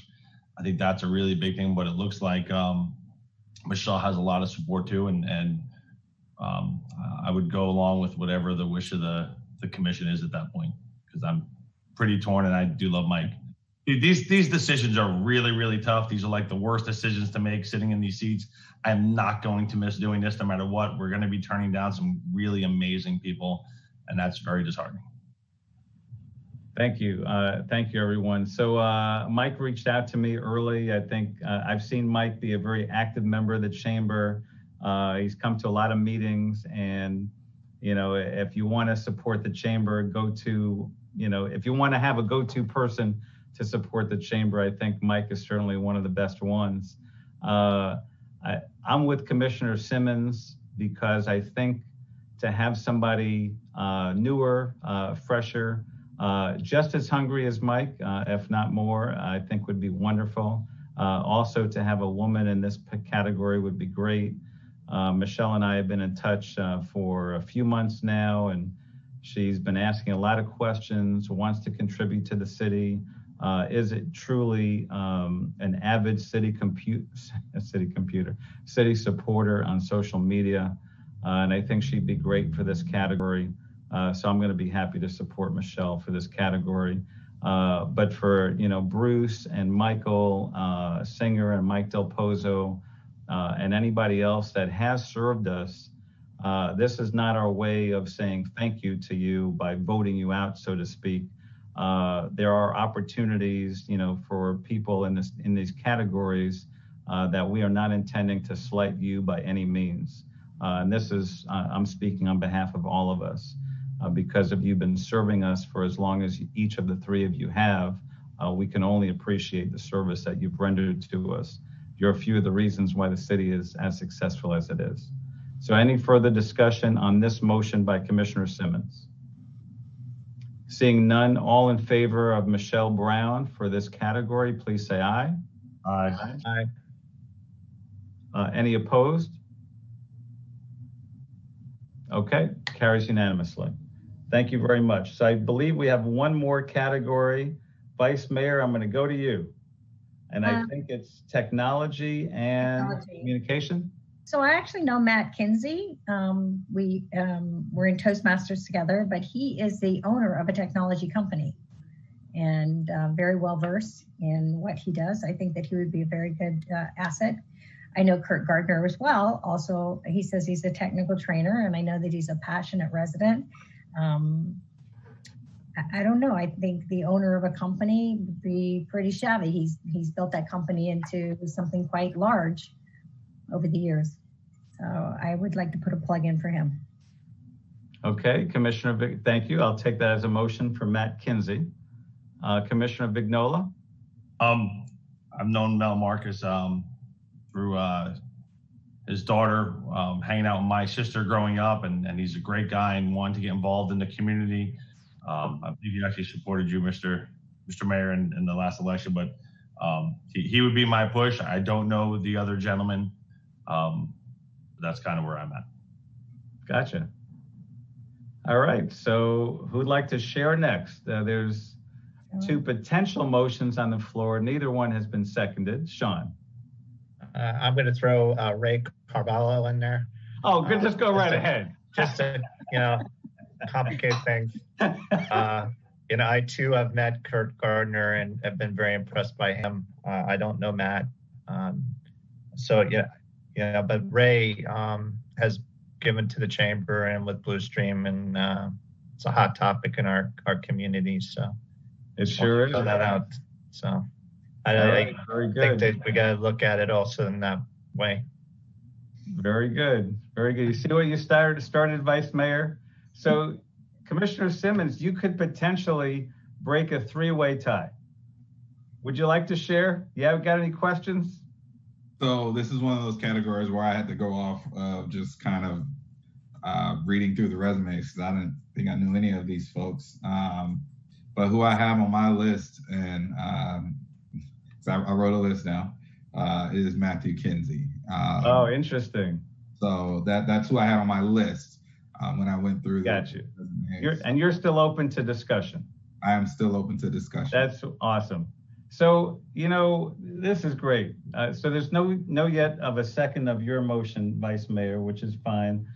So if you're watching this, it just goes to show the breadth of people in the community and the potential for making a difference in our community. And you don't necessarily have to know us to make a difference for your community. I'm not sure if I've met Matt Kinsey. I know recently we're friends on Facebook. I think we met him once or twice. As I looked at the resumes, I was most impressed by his resume. Of these, I feel like I know Mel the best and the longest. And I know Ray most recently. And I think all three would be wonderful contributors. So we're continuing the conversation. Vice Mayor, I'm sending it back to you to share a little bit more about your pick. So what you're thinking. In this particular category, I think that you stated it very well by saying that of their resumes that they present, his was extensive. And that was another reason that I felt that he would be strong. I mean, we all know what it takes to start a business and to keep a business going, and especially a technology business. And he did that. So that's why I think he would be strong. That's it. Yeah, I liked a lot of what he has on his resume. I think he offers a lot to the table. Back over to you, Commissioner Vignola. What are your thoughts still? I think we're a very blessed community with some wonderful people putting their names forward. And yeah.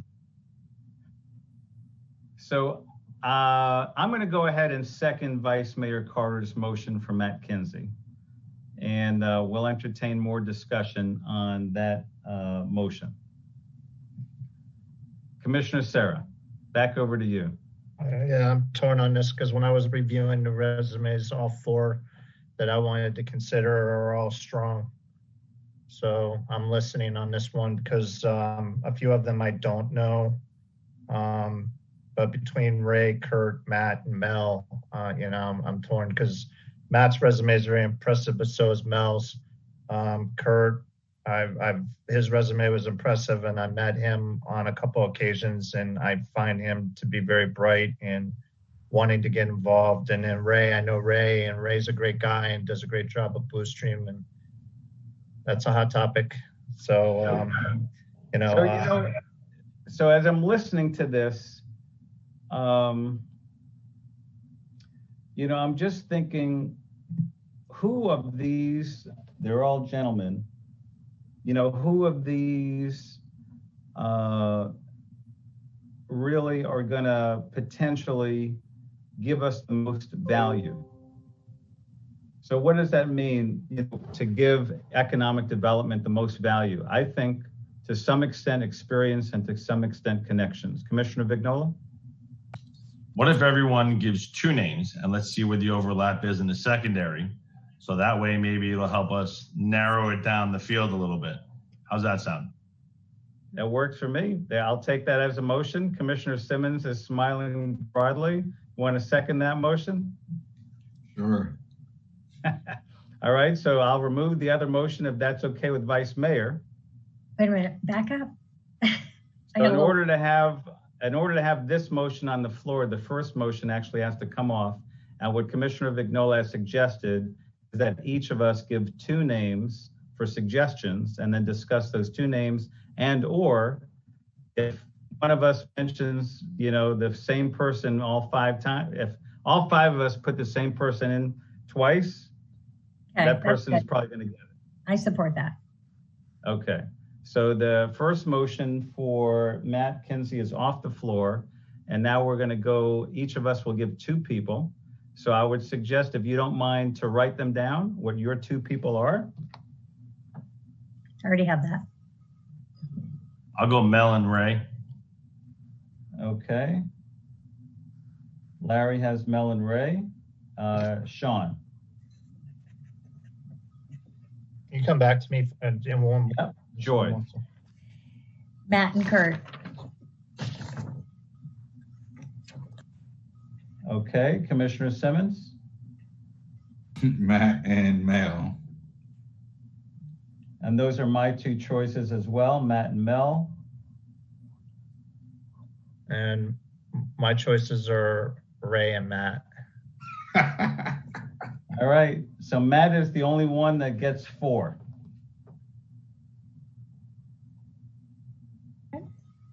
Okay. All right. So now we'll go back to the original motion for Matt Kinsey. Vice Mayor Carter's made that motion. You want to bring that back to the floor? I bring it back to the floor that we select Matt Kinsey for the technology category for EDAC. All right. Is there a second? Second. Second by Commissioner Vignola. Second by Commissioner Simmons, who I just want to make sure I caught you. It was me. Commissioner Vignola. Okay. Any further discussion? So Larry, I appreciate your consideration and what you suggested, and I'm glad that we did it. Any further discussion? All in favor, please say aye. Aye. Aye. Any opposed to Matt Kinsey? Okay, thank you very much. So it looks like we have a full board here, Christy. Looking good to you? Yes, thank you. Great. Approximately when, or definitely when, will be our first meeting? Our first meeting is on Tuesday, October 13th at 8:30 in the morning. It will be virtual. Okay. Well, on behalf of the commission, I definitely want to congratulate all the appointees, but I also want to congratulate those that we did not appoint, at least at this time. We might make consideration in the future. There's no commitment to that. But thank you all for your interest in serving our city. We truly appreciate it. And thank you all for that wonderful discussion. So Joy, when I stepped out, you did not hold Commissioner Communications, correct? No, because it's further down after number 20, after the Parks and Rec, right? Yeah, and actually in my agenda it came between 12 and 13, which is very unusual. We moved it. Good. Very good. So our next item is item number 18, HVAC and chiller preventive maintenance and unit replacement services. Mayor, we're asking for this contract to be awarded to Trane for all of our preventative maintenance services for our AC units, our chiller units throughout the city, as well as any replacements we may have over the next fiscal year. I have Juan Robbie on the line. Should the commission have any questions? Any questions for Juan? All right. Thank you, Juan. May I hear a motion? Move to approve. Second. Moved and seconded. Any discussion? All in favor, please say aye. Aye. Aye. Opposed? Carries unanimously. Next is item number 19, Resolution 2020-039. John, you want to take the resolution? So this is authorizing the allocation of public funds for a school resource officer at the Coral Springs Charter School. That's correct, Mayor. It is a resolution of the City Commission of the City of Coral Springs, Florida, authorizing the allocation of public funds for a school resource officer at the Coral Springs Charter School and providing for an effective date. It's a request to approve and adopt. Is there a motion? Move to approve and adopt. Second. Moved and seconded. Any discussion? I just want to make a comment. Oh, go ahead, Vice Mayor. I'm sorry, I just want to make a comment just for the benefit of the residents that, you know, having a school resource officer in the school is incredibly important to us. And we cover 50% of the cost of what it actually costs us compared to what we get from the school board. Great. Any further discussion? All in favor, please say aye. Aye. Aye. All right, carries unanimously. Next is item number 20, Parks and Rec Master Plan. Mayor, you saw this item several times through some workshops, and I'm very happy to say that we have a final product. I'm going to ask Rob just to give us a quick overview, Rob Hunter, our Parks and Rec Director, and we'll be able to answer any questions should you have any. Thank you. Good evening, Rob, and welcome. Good evening, Mayor, Commissioners. Hope you're doing well. Well, we're at the end of a 15-month project we have with the Park Master Plan, which started back in May of 2019. Give you a little brief on the master plan, and then I got one little comment on it myself. It's a 20-year plan, which gives us recommendations on future projects and improvements to improve parks, operations, and overall facility management. The plan gives direction and the flexibility with future projects. That was a key component of it because it's a 20-year plan. Obviously, we're going to need flexibility because what happens today, you're going to need that flexibility with these projects in the future. AJ from EPD, Environmental Planning Design, and Carolyn are on the call to help answer any questions, but they do want to make a statement here. After I'm done here, I got one more statement to make on behalf of working with their firm. They were very nice to work with, very easy and outgoing to work with, easy to talk to, easy to communicate. And so much so, I just wanted to bring this to attention. We have already, the plan of the master plan was to give us guidance and also put us on a path to accreditation. With the research that they have done and some of the information that they put in the plan and the recommendations that they put into the plan, we were able to start the implementation of roughly 15 to 20% of some of the recommendations they've had to put us on the path so that we can apply for accreditation sometime in the future. Some of the projects that we've started with, we started working with EPD on the planning for a GPS and park inventory system. So thanks to the Coral Springs IT for helping us start that project. There's been a new org chart that we were able to reorganize the department to try to operate more efficiently and focus more on specific areas of the Parks and Rec department. We were also able to begin the process according to all these are recommendations that they've had given us throughout the process. Most plans wouldn't have even mentioned these for us to start until it got to the end of it, but they were kind enough to give us some insight on this. But the facility for online registration, that should be completed actually, and we should be up and running in October for our facilities. We already have online registration for programs, but we're going to be able to use it for facilities. The hiring of a rec programmer, and a lot of the meetings that we've had and the workshops that we've had with the commissioners gave us all these kind of ideas and everything to move forward. So we hired a rec programmer to do the citywide fitness examples of citywide fitness programs that we have mapped out and put on the schedule to start. A new implementation of community-based programs instead of contractual programs. Get a mix of contractual programs along with community-based programs. New park events.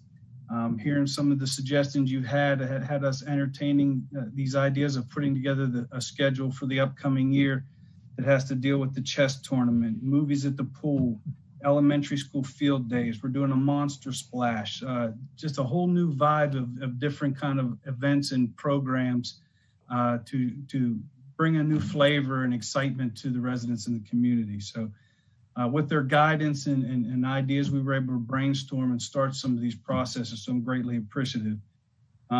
So at the end, if you have any comments or whatever, EPD and myself are here to answer them. But AJ and Carolyn are on the line right now, and they want to say a few words if you don't mind. Great, go right ahead. Thank you, Rob. I will start off to follow up. There are a total of 80 recommendations. 30 of those are key recommendations and 50 of those are complementing actions.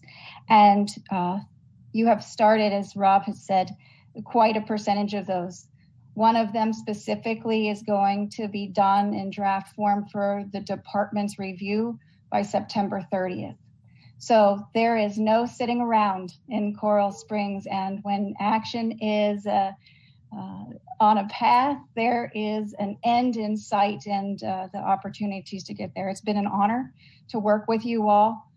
There's quite a set of exciting things ahead, and we wish you all the best. And any questions that you may have along the way, please let us know. AJ. Well, and I agree with Carolyn in terms of it's been a great joy working with the city and specifically the department. Robbins and his team are fantastic, and I think you as a city obviously have made investments over the years, and the plan really has given you the opportunity, as Rob kind of alluded to take a step back and almost refresh, recharge to some degree. And allow you to really kind of move ahead in terms of the next decade, readjusting some of the things that you need to readjust for the population and what people's kind of preferences and what they're looking for in terms of parks and recreation. So it's a really exciting, I think, opportunity and future in terms of the city. And we greatly appreciate having the opportunity to work with you guys and hope to be able to do that again in the future. Thank you very much, AJ. So any particular questions or highlights that any of the commissioners would like to focus on? Vice Mayor? Yes, I liked that they made suggestions about trial programs, particularly indoor pickleball. I saw, and Commissioner Sarah will be happy about this, I saw lots of programs for that could complement neighborhoods of integrity, especially the competitive and non-competitive programs. And I was incredibly impressed that our revenue to expenses, we are stellar. And just that we're well above average in comparison. So I was very impressed with the work, with the entire presentation. And out of 51 parks, I thought I knew everything. I was like, where is that? So it was really a fascinating report and learning more about the details. And I'm very impressed with the work that everybody did. Thank you, Mr. Mayor. Great, you're welcome. Would anybody else like to make any comments or ask any questions? All right, I will just add a couple of things that I really appreciate. Most of them deal with facilities. One is completing a feasibility study related to the gym's expansion. I think would be great. Hopefully feasibility study will come back favorably. Plan and develop and coordinate a formal circulation access system associated with the Everglades Sunset Loop. That will be great for economic development, great for recreation, great for this potentially being a destination for locals, if not a little bit beyond, but certainly great for our citizens. The next under facilities, plan and pursue the Sawgrass Nature Center as a destination place and learning landscape. I think that's ideal. You guys hit so many things on the head. And lastly, to explore opportunities for additional public and private sector investments. I think there are lots of opportunities in our community for that kind of partnership, and to do so with recreation is great. Rob, I think you are the right director at the right time. You're a great leader and great passion for what you're doing, and very, very open-minded and innovative. So I really appreciate your leadership and the assistance that we've gotten on this. And Frank, for your leadership and allowing not just Rob, but really all of these team leaders to be as innovative as they are and proactive. We're ahead of so many cities in so many ways. So I'm excited about your review coming up. So those are my comments about the master plan. Any other comments before I entertain a motion? Commissioner Vignola. Just like that this is flexible and it's guidance for staff moving forward, but understand that it is something that's flexible, and as times change, like if you would have told me 10 years ago we'd be paying attention to something called pickleball, my head probably would have spun. I see the vice mayor's laughing, and that's really the truth, right? And I think that's important, that this isn't just set in stone, that this is something that staff will continue to work through and continue to improve. And Rob, you and your staff continue to do an excellent job. And I hope you let your staff know how proud we are of the work that they continue to do. Thank you. Great. So Larry, would you like to move the plan? I'll move it. All right. Second by Vice Mayor. Any further discussion? Commissioner Simmons?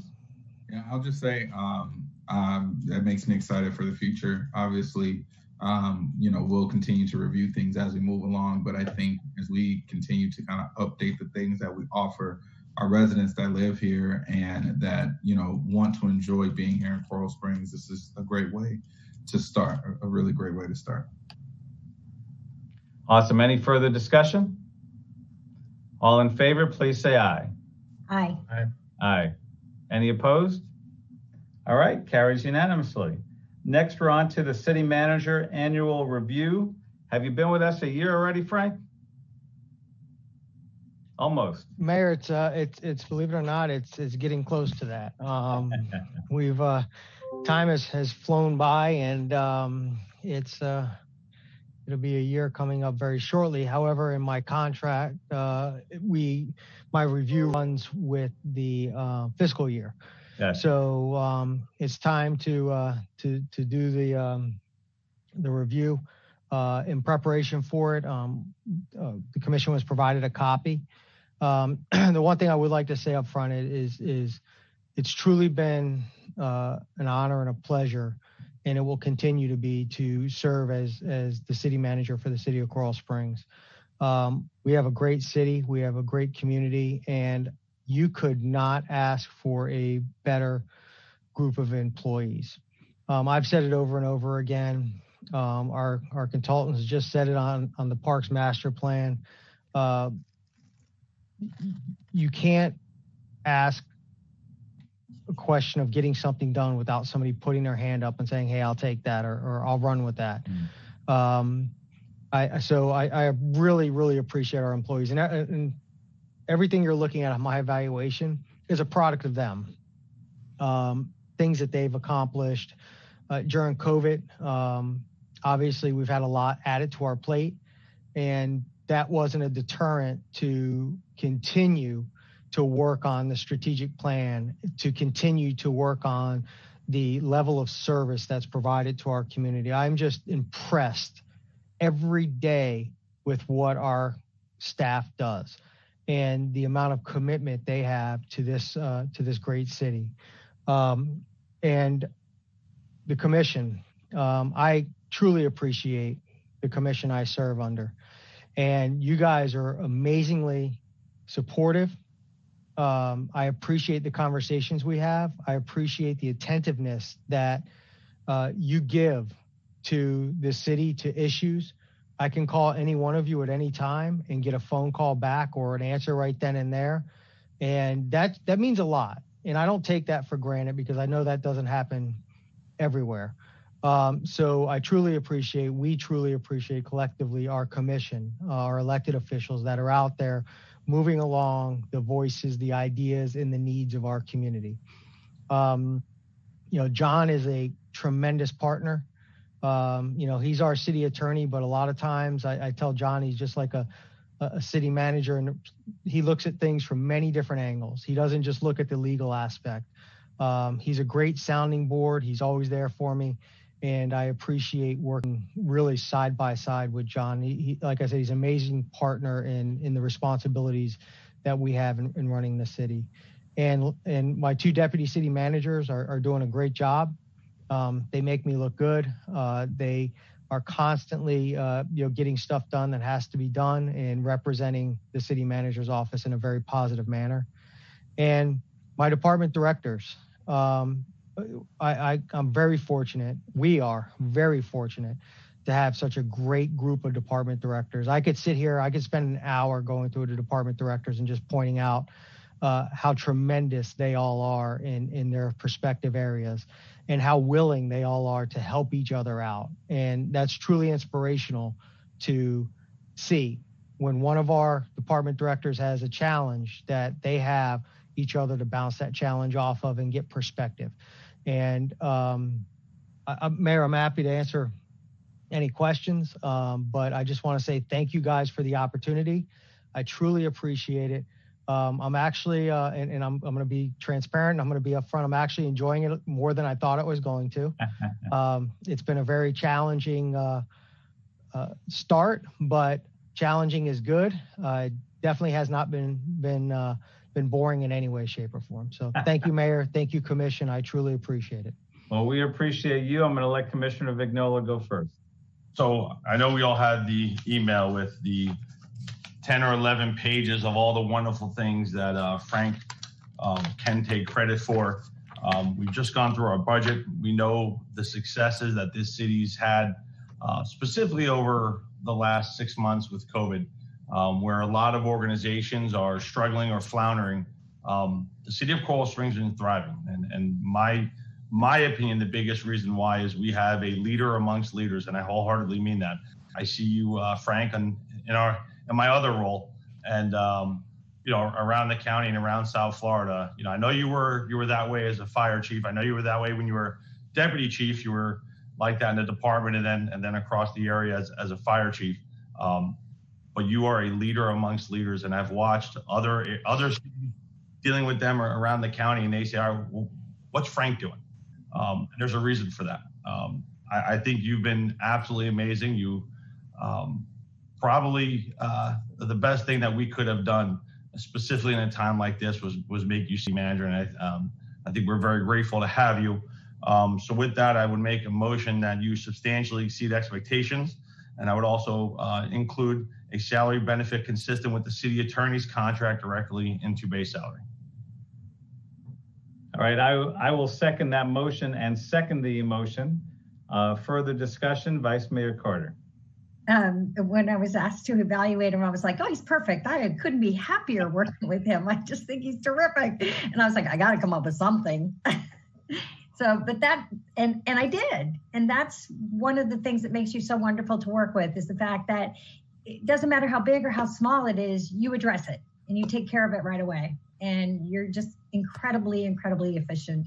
And it's a pleasure to work with you. Awesome. Thank you, Vice Mayor. Commissioner Simmons, and then Commissioner Sarah. All I can say is that since I've been here, it's definitely been a lot of interesting changes and things happening on the commission. And I was very excited when word was getting out that, Frank was seeking to become the next city manager. And when people asked me about it in public, I said, this is the absolute best position that any city could be in, to have someone like Frank Babinek wanting to be the city manager. And it's been a joy to work with you, and I will gladly continue to work with you. I appreciate you answering my phone calls a lot too. And I'd thank you for that. Thank you for that, because I do have a lot of interesting questions and things that pop up sometimes, but you've always been very cordial and receiving of this communication. So thank you. And I look forward to you continuing to be our city manager. Awesome. Thank you. Commissioner Sarah. Thank you, Mayor. Frank, I really enjoyed our last conversation when we were meeting regarding your review. So much so I really didn't want to go to work. I was hoping I could extend it, but I just found you to be the right choice at the right time. Historically, you've been a fixture and a role model for our community. And so when I too heard that you were interested in the position, fortunately for me, just being 3 or 4 months on the job, it was an easier decision for such a critical position. And I will say that I find your two strengths to be around communication. I think it's really cool that you send out an email to staff on a weekly basis, giving them updates and keeping them informed. that to me is just a great way to build a culture that you obviously find as a really critical piece to us moving forward as a community. The second piece is that, with a pandemic, we were truly, truly blessed to have you as our city manager, especially around emergency management, how you handled the COVID-19 briefings. I don't have a lot of friends that are elected officials, but the ones that I do communicate with truly don't have the communications outside of the city of Coral Springs or in the know like we are as a commission. And, I too appreciate that you're quick to give us calls and keep us updated. And when I do reach out to you by text or phone, you're quick to reply. And, I'm just looking forward to the next 12 months and beyond. And thank you once again, not only for your service as our former chief within the fire department, but your current service as our city manager. So thank you. Thank you all. So Frank, thank you. Thank you for everything you do, for the way that you do it. Sean said it. You are the right city manager at the right time. When we had our first discussion, you were really our collective only thought. You were my individual only thought to be the city manager. And you have handled everything with class, with professionalism, and with also a big heart. So, I'm all about heart and about results. You are also very effective with numbers. And I know that people matter more than numbers to you. And all of that is successful here in Coral Springs under your leadership with your dedication.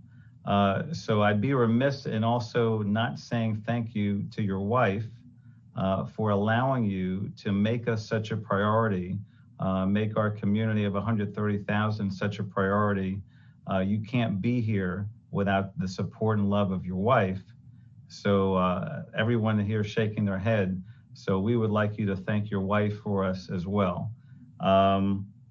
You are a unifier, and you are a unifying force in probably the most difficult time in our city's history. So I'm going to repeat that. You are a city manager. You lead the city day to day, even more so during an emergency, even more so during this pandemic. You are a unifier and a unifying force. You unify the five of us, unify the 800 so employees. You're unifying a community of 130,000. If you look on social media and you follow other cities closer, you see a lot of division and derision, a lot of unrest, a lot of unease, a lot of insecurity.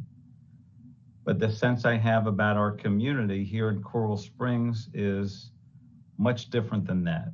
I think, even just looking at the 23 or so applicants that want to contribute to our city, looking at the amount of public speakers we had at 2 public budget hearings during a pandemic, your leadership is second to none. You are an awesome city manager.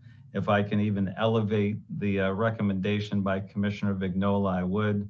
I thank you for every perspective of mine, but especially being a father of 5 kids, for helping keep my 5 kids safe during these years in all of your capacities, and for keeping us safe during this pandemic. Frank, God bless you and your family, and thank you for everything you have done and everything you're doing for our community. Thank you, Mayor. Go ahead, Frank. You can share a little bit before we vote. So I just want to say thank you very much for all of those kind words, and again, thank you for your leadership collectively, and thank you for being the commission that you are. I enjoy the phone calls. I enjoy the conversations. Every one of you are individuals with different perspectives and different ideas and different challenges. So thank you very much. Again, I just want to say thank you to staff and just reiterate that having such a wonderful staff makes me that much better. And all those things that you said, they share in that. And then I want to thank my family. I truly do. There's a lot of times I come home and I'm on the phone, or I'm home 5 minutes and the phone rings.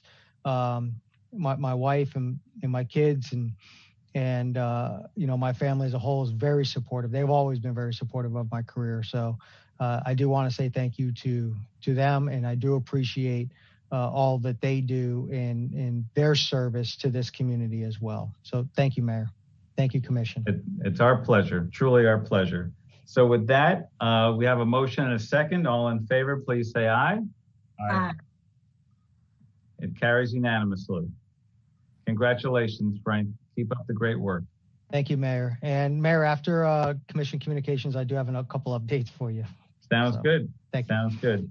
Our next item is under City Attorney's communication, but should we go to Commissioner communications? Yeah, Mayor, can I just say very quickly? Yes. I'm acutely aware I'm not an elected official, but I really wish I could have voted for that. Because Frank makes my job so much easier as a city attorney. Frank is a manager, yes, but he's a leader, as you all said.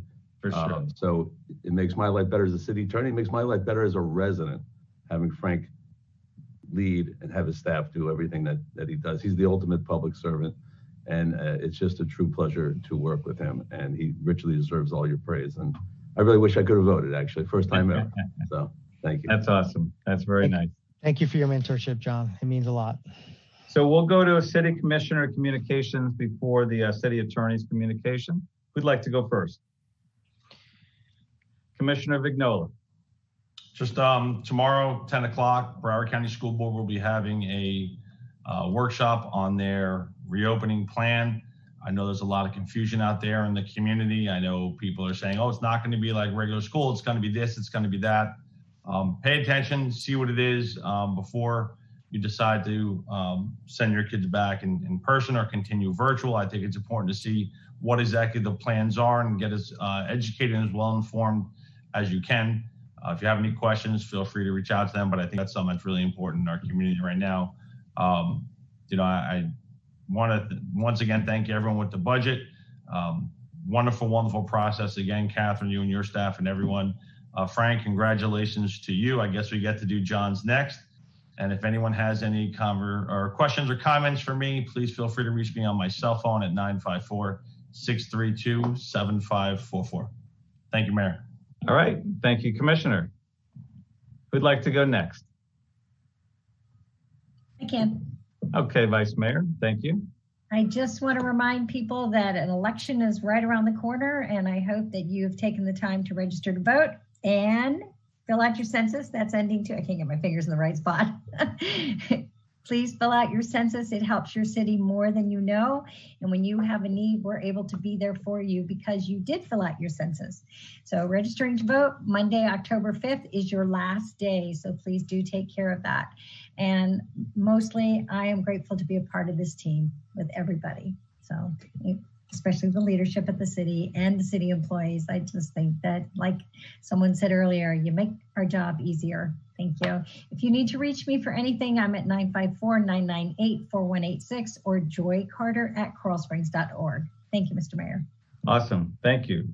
Sean or Joshua? I'll do that. Okay. Want to arm wrestle? Thank you, Mayor. I just want to congratulate Frank and I'm looking forward to year two. Catherine and the entire budget team, just a phenomenal job. This is my second budget cycle. I feel like I've grown personally through it, but also, I mean, it just was so efficiently put together, and just the whole communication piece and the workshops and the hearings. I mean, just great job to the entire committee and team within. And I really like the budget workshop concept that you put out there, and I keep plugging that because I just think that's a great way to get people involved. Tonight was my first experience, but trying to narrow down, 25 really competent and capable people. I just want to echo what the mayor and the fellow commission said. Just a tough decision. Really hope that you continue to get involved.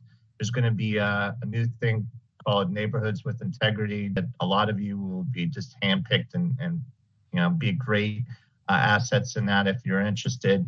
And just really appreciate you putting your name in the hat to improve our city. I think that's the biggest takeaway for me, is that 25 people wanted to help lead Coral Springs in some way, shape, or form, which this is just awesome. I gotta give a special plug out. You all deserve it, but I gotta give it to our Vice Mayor, Joy Carter. I just find you to be amazing. I mean, you're sending texts, you're making deliveries. You're just a really, really caring person, very genuine. It's been really cool to learn from you. And, you know, I'm glad that we're colleagues, but we've become friends, and you're just a great person. So I had to throw that out. The rest of you are good. I'll give you plugs another day. As far as the recycling is concerned, I too am very passionate about that. I know we talked about it in the workshop. We had a couple speakers. When Mr. Norris gets on board, I definitely want to get involved and bring it back to a workshop. But this is something that we got to continue to find a way to improve our environment and take care of the resources that we have. And since our last meeting, I decided to give a special heartwarming, you know, condolences to our city attorney, John Hearn. Since our last meeting, you know, you lost your father, who I had the privilege of meeting on many occasions. And what's really cool for me is that I've seen a lot of father and son relationships or mother and son relationships, but you really had a special bond.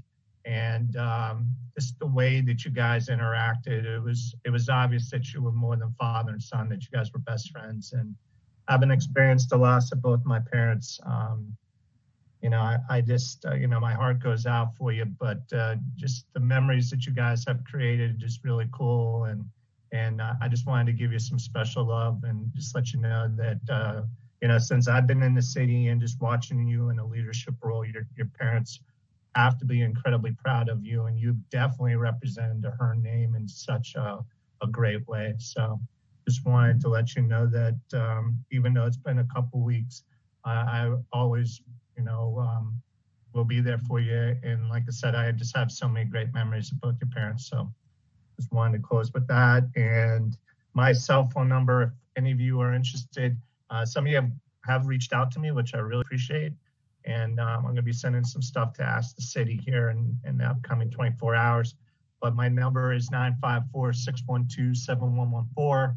And like Joy said, I just think it's so cool to be a part of this group. We've grown so much since I've been on the commission.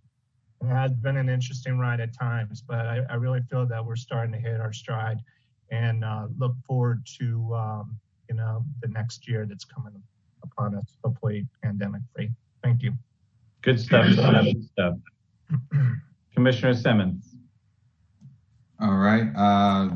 So there's you know, so I'll begin by saying I don't always know if I'm doing the right thing as an elected official when it comes to my role and what I'm supposed to represent for the city.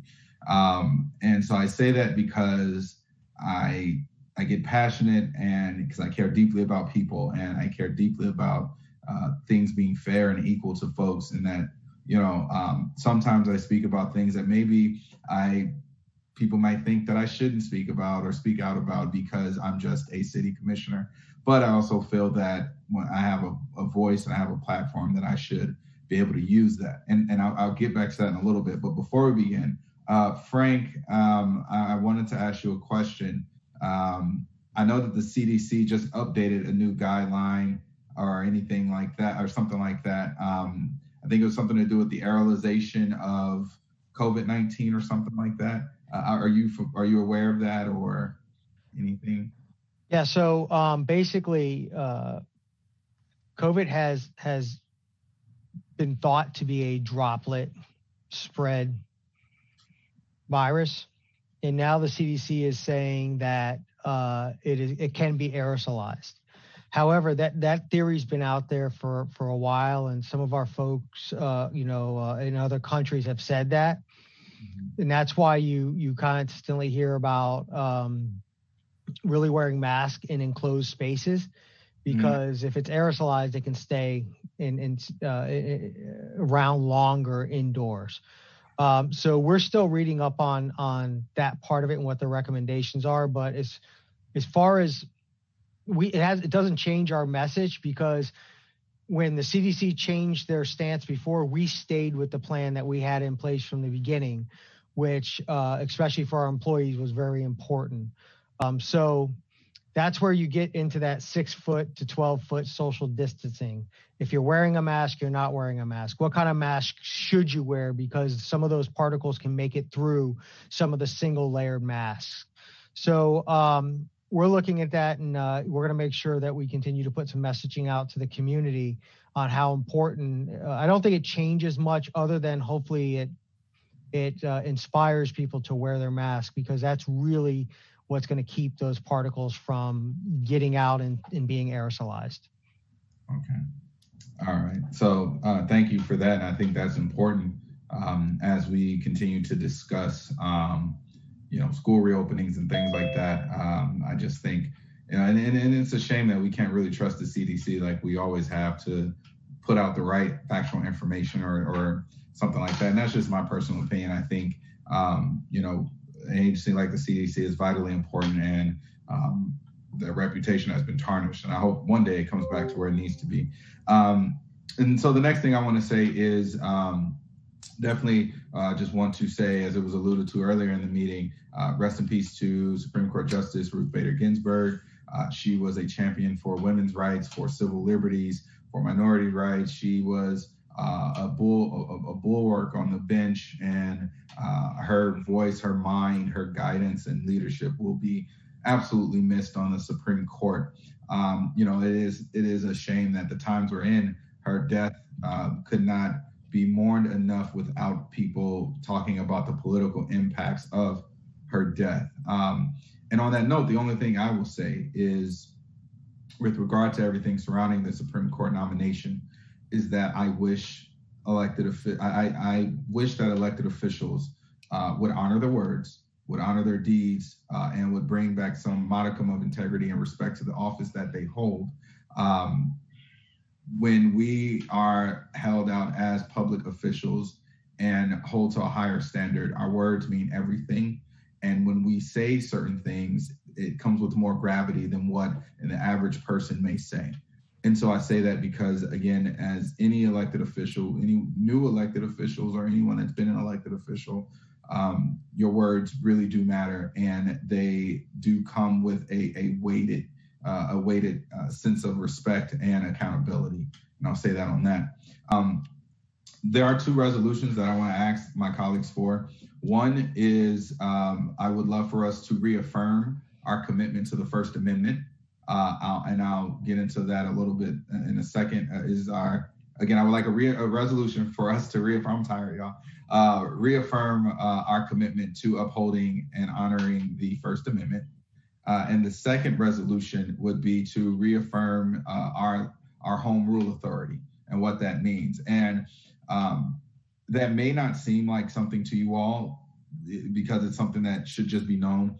But today, I got to talk about the state. Governor Ron DeSantis and the state leadership held a press conference today, rolling out severe penalties for violent protests and attacks on law enforcement. And it was done under the guise of supporting and respecting law enforcement. I think it's important to say that what was contained in the proposed legislation is full of First Amendment issues, as well as going against civil liberties, as well as undercutting the Florida Constitution. I think we have really strong laws on the books about what happens when a police officer, when a violent act is committed against a police officer. And I think that should be enough. I think going after protests, which largely were peaceful throughout the country, is a political stunt and a misuse of the Florida citizens' time. You think about what we're going through right now in COVID, and we have people that can't put food on their table, but our governor can't hold a cabinet meeting to address the massive unemployment and financial issues that we have here in our state. And so there were just some severe issues with that. And I'm not asking my colleagues to be political in any sense, but I want us to understand that what this can do is another crack into our home rule authority, because if anyone decides to, if they say move funds from police department to social services, then the state will withhold funding from city commissions. Well, I know none of us on this dais is pining to do Commissioner that. Simmons, can you hold on one moment? Commissioner Simmons, I am so sorry to interrupt you, but you guys had mentioned something about holding a moment of silence at 9 o'clock, and it's 9 o'clock. So I am so sorry, but I just wanted to remind you. We'll come right back to you. We're just doing a moment of silence.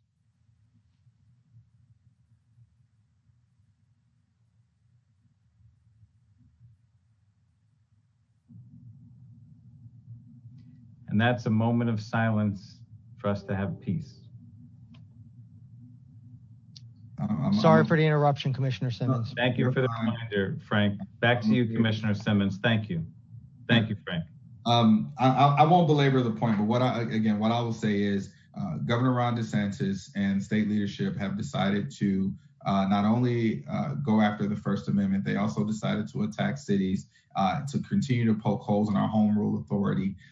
When we have issues that our residents care about, we should have the absolute authority to take care of those concerns, not the state. They don't know our residents, they don't know our commission, they don't know what we are doing down here. And I think any attempt to attack that or go after that, we should fight back against that. As well as, again, when you talk about protests, which are just the hallmark of American democracy, any kind of rule that restricts that, especially when we already have laws on the books against disorderly assemblies and things of that nature, is something that I think any American citizen should stand up for. And so I just wanted to say that part, because this is really important. I think if we allow something like this to happen, it can grow into something bigger. And I'll end on that point. But for my two resolutions, one was just reaffirming our commitment to the First Amendment and all that it guarantees.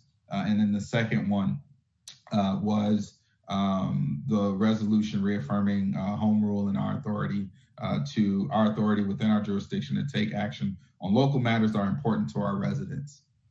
So those are the two resolutions that I would ask for. So I don't know if you all want to discuss that or anything. But the last thing I'll say is I spoke to Deputy Chief McKean during my agenda briefing, and I wanted to let him know that, that there was a video released of 2 officers that were killed during a traffic stop in Tulsa, Oklahoma. And I remember when we had one of our meetings about, improving our police department, it was mentioned that, sometimes not enough is said about officers who lose their lives in the line of duty. I'll say what I've always said is that when it comes to police officers, when it comes to citizens and interactions with police officers, all I want is for everyone to return home. I think a loss of life happens. There are so many more people that are affected, that will be affected for years on end. And so I just wanted to say that and be candid that, I recognize when an officer does lose their life in the line of duty, and it is a tragedy. It's a tragedy for their families as well. So thank you, Commissioner Simmons. So reaffirming the First Amendment and our First Amendment rights sounds good generally. I'd be interested to know more specifically what you have in mind. That's my favorite amendment, the First Amendment. Are we talking about a workshop? I'm not adding any kind of political leaning or anything to it. Just simply us reaffirming our commitment to the First Amendment of the Bill of Rights as attached to the United States Constitution. Can we talk about it at a workshop? Because I have another one I'd like to bring up as well, and I want to get a little more context. I know you're saying about the governor stuff, and honestly, I'm not 100% familiar with what's taking place. So if we can discuss it at our September 30th workshop, it's real quick, and then we can turn it around and put it on our agenda for our next commission meeting either way. Is that okay, Commissioner Simmons? That's fine with me. Thank you. All right. So you have consensus for that, for both the resolutions you'd like to put forward. Anything else you'd like to add, Commissioner? That's it for me. Thank you, Mr. Mayor. And thank you everyone on the call for listening to me. Great. You got it. And Frank, again, thanks for the reminder for the moment of silence. Normally, I think this time last year, we saw some singers from different schools out at the Peace Garden, and it was beautiful. unfortunately, we're not able to celebrate that way these days.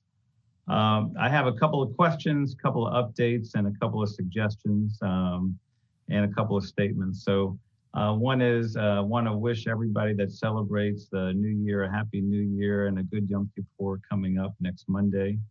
For fellow Jews like myself, it's a Day of Atonement, the highest holy day of the year, and it's something I'm looking forward to honoring.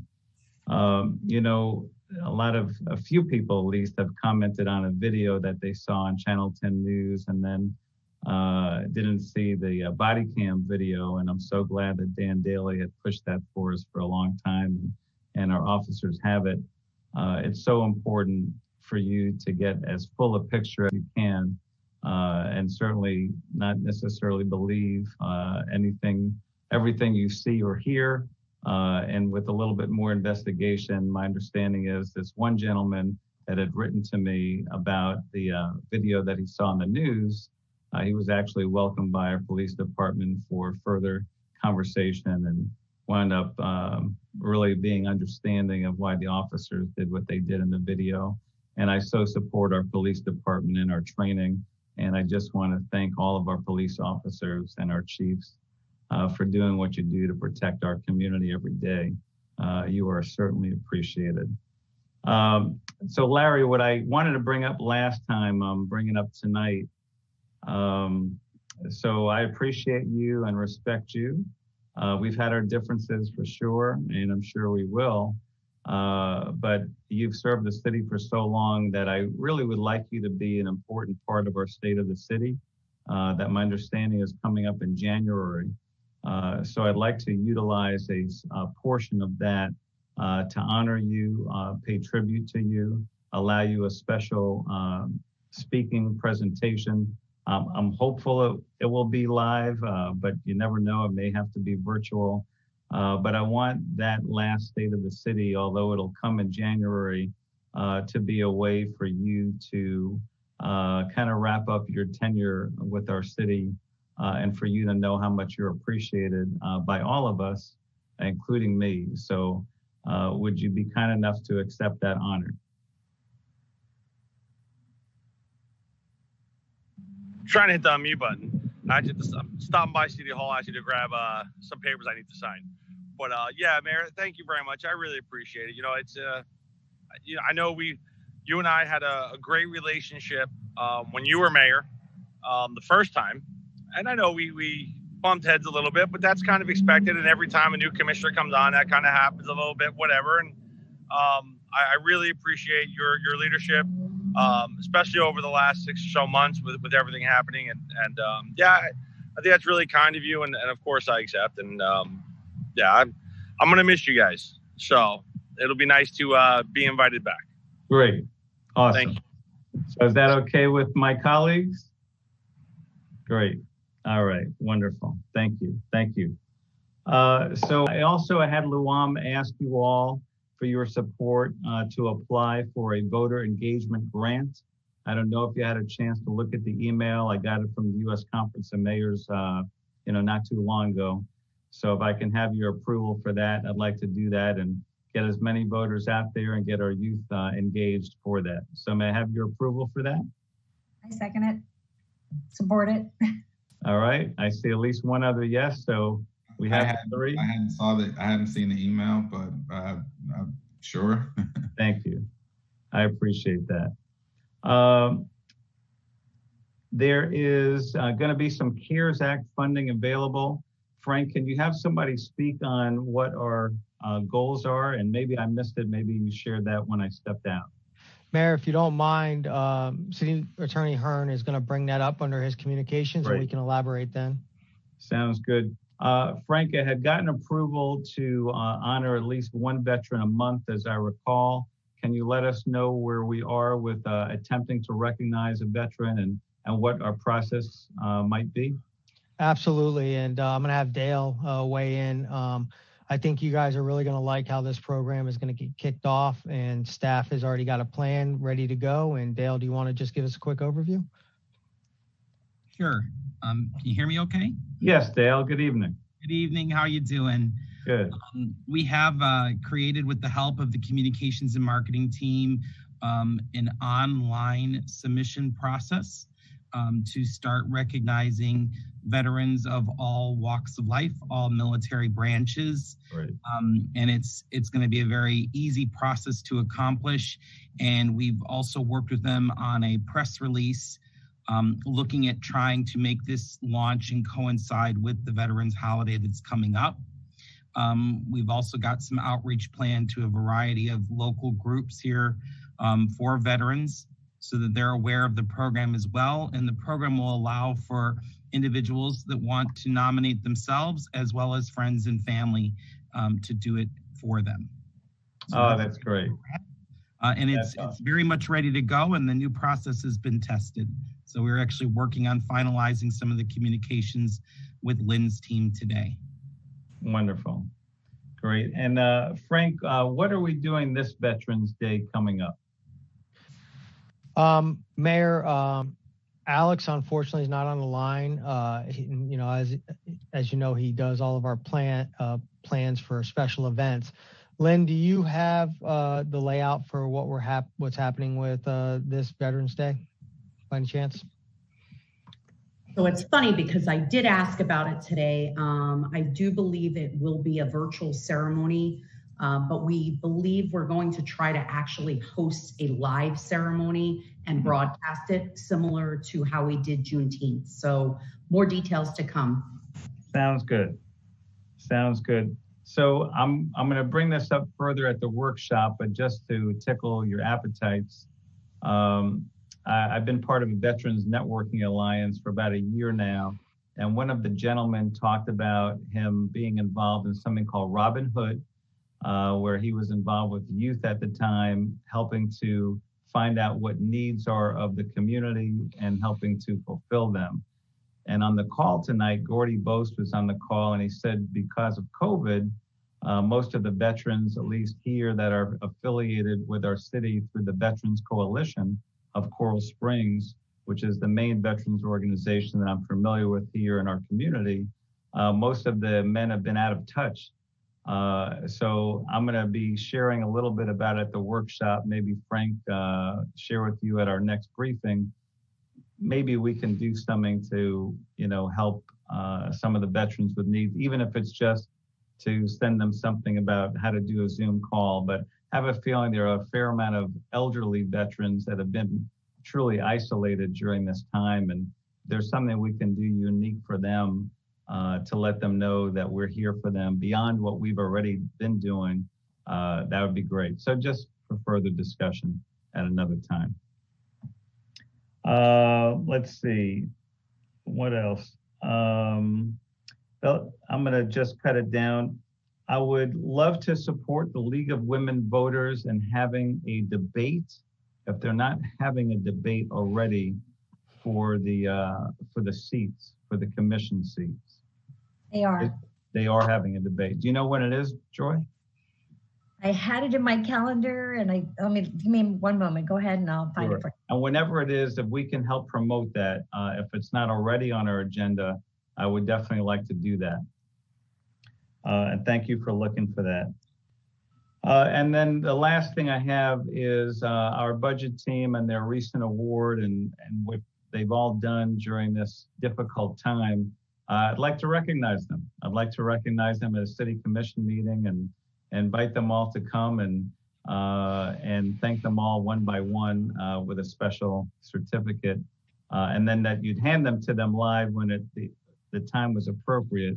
But for now, I'd like to recognize them each individually as well as Catherine, if that's okay with my team. Sure. Great. Wonderful. So Joy, did you find it yet? No, I'm still looking. No worries. No worries. So I had other things, but the meeting has gone long. I appreciate my team, our team. I appreciate the city. I appreciate playing racquetball with Freddie, one of our custodians. I appreciate the guards out front. Luam, you're phenomenal. John, you always do such a great job. And my heart goes out to you as well. I love what Sean had to say. And that's something else about really everybody I see here, Bob and John and Lynn, Larry, Alex. Found it. Sherry, Susie, you all have great hearts, and I couldn't be luckier than to be on this team. So Joy, you found it? Monday, October 5th. Monday, October 5th. What time? Does it say? No, it doesn't say. It's probably, oh, here it is, 7 p.m. It does say. Monday, October 5th, 7 p.m. Is that virtual? Yes. Yeah, virtual. Yes. You said Great. 7 p.m.? 7 p.m. Because they emailed me and asked me not to attend. I'm like, what? That's funny. No, you better attend. So thank you, everybody. And if you ever need to reach me, my cell phone is 954-494-9872. Happy to be of service. And we have one resolution under your communications, John, and that was brought to us, I believe, by Commissioner Simmons. It's a request to approve and adopt Resolution 2020-053, denouncing violence against women. That's right, Mayor. I have two items here and one other item to discuss with you, but I'll be brief. This is a request from Commissioner Simmons, which is a resolution of the City Commission of the City of Coral Springs, Florida, denouncing violence against women, authorizing and directing the city clerk to transmit a copy of this resolution to the appropriate officials, providing for an effective date. Request to approve. Commissioner Simmons, would you like to move it? Absolutely. I was writing. I would move to approve. Great. Second. And second, any discussion? Unfortunately, during this time, violence, domestic violence has increased, including against women. And Commissioner Simmons, I'm glad that you brought this forward. Appreciate everyone's support. Thank you. Any further discussion? All in favor, please say aye. Aye. All right, carries unanimously. Back to you, John. Thank you, Mayor. This is what you alluded to before, the Broward County CARES funding agreement.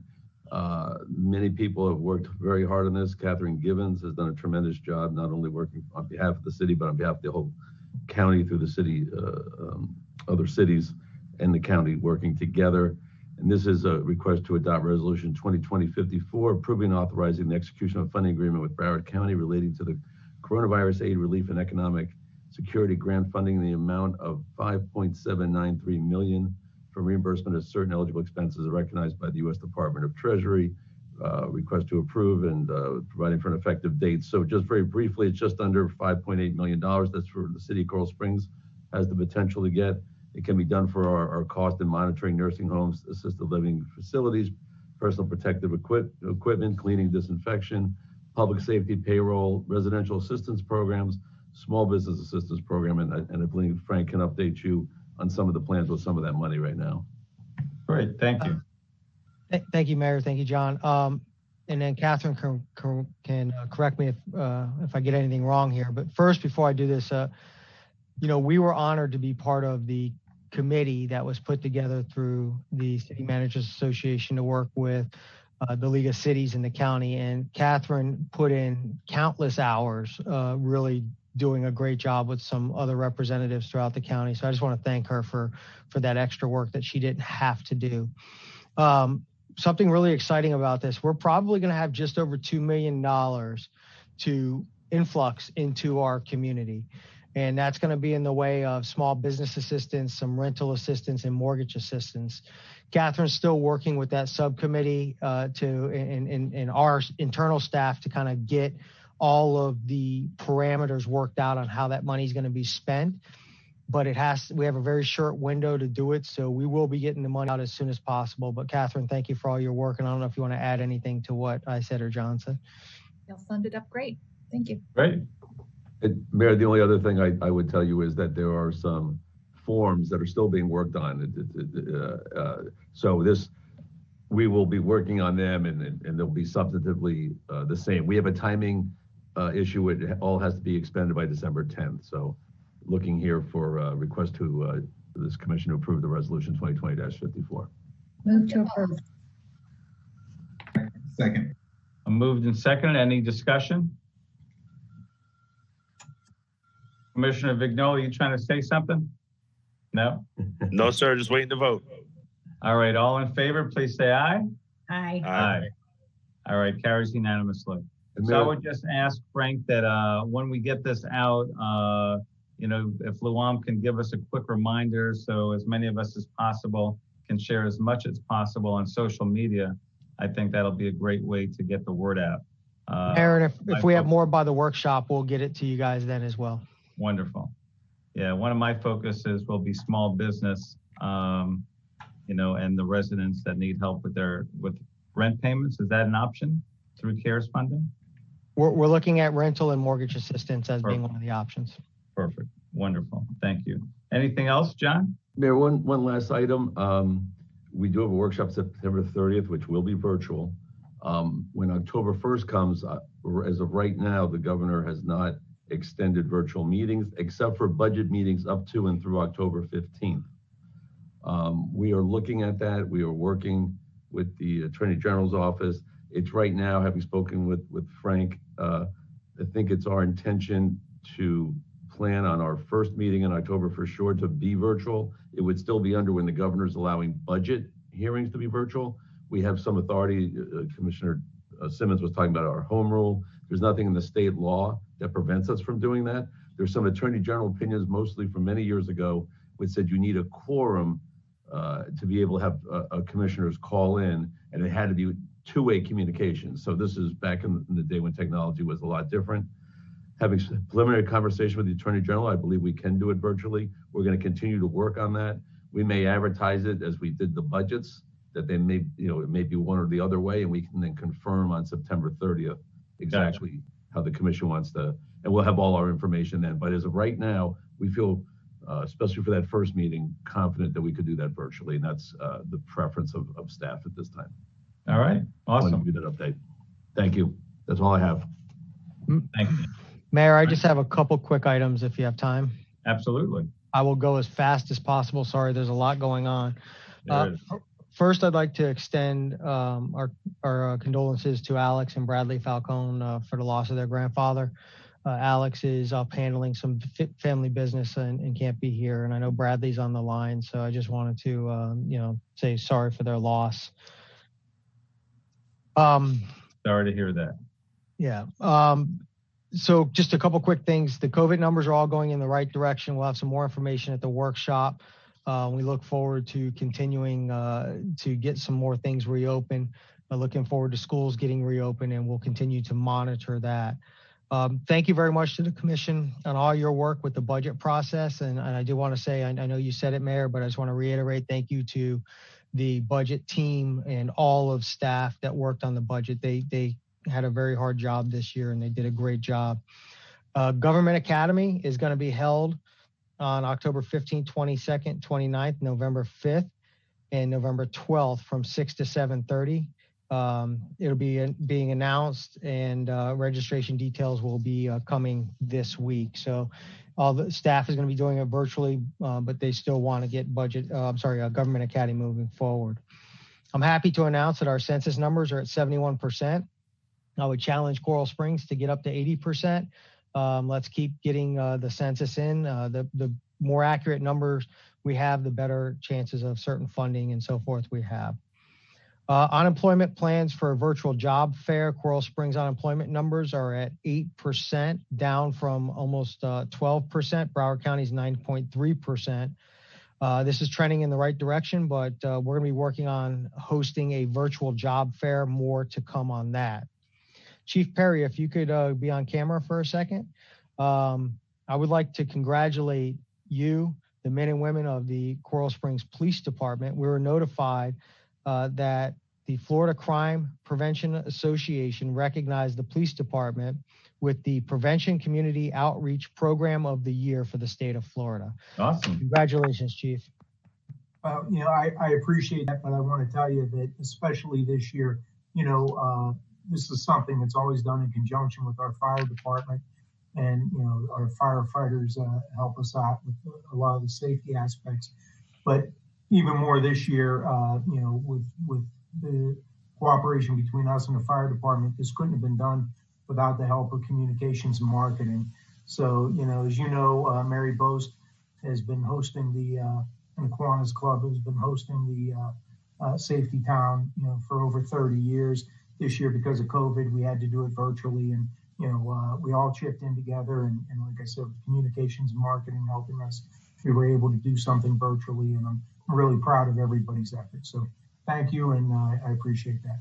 That's great stuff, Chief. Awesome. Thank you. Mayor, I want to remind our citizens we have a blood drive, plasma drive, 9 to 3 from One Blood this Friday. So you can register ahead of time for that and learn more about it at coralsprings.org/events. I know a lot of people were disappointed that our Far Out Flicks had to be postponed due to weather. It's been rescheduled for November 20th. Those who had tickets will be contacted, and we'll have a waiting list for those that want to turn back in their tickets so we can get them to new people. So communication and marketing will work with our events team to get that done. Our fire department is celebrating 50 years this year. In honoring the 50 years of service that the men and women of the Coral Springs Parkland Fire Department are doing and have previously done, we're going to have some events coming up that will be on our website, and we will have more to come on that. Pickleball courts will be opening soon over at Cypress Park. And I'm very happy to say staff has a recommendation we're going to be bringing forth to the commission, probably at the workshop, to discuss with you on what our plans are to relocate the basketball courts in Cypress Park. So we will have both those amenities at Cypress Park, and we'll get back to you on that. I have great news on recycling. I challenged our staff, and they rose to the occasion to find a temporary solution for recycling. The waste transfer station will be accepting recyclables, cardboard, mixed paper, newspapers, plastic bottles number 1 and 2, metal and aluminum cans, and those will all be sent to a true recycling plant. They won't be going to waste to energy. This will be an interim solution that'll take place until we get a permanent solution countywide for recycling. I want to thank Commissioner Vignola for bringing this option to my attention, and I want to thank our Public Works staff and Waste Pro for working hard to get this solution in place. We're waiting to finalize a couple things from an agreement standpoint, but we should have this up and running in no time at all.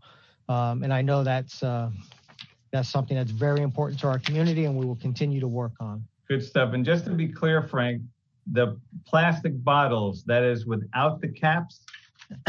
Yes, sir. So I have my little cheat sheet here because there's 7 categories of plastics.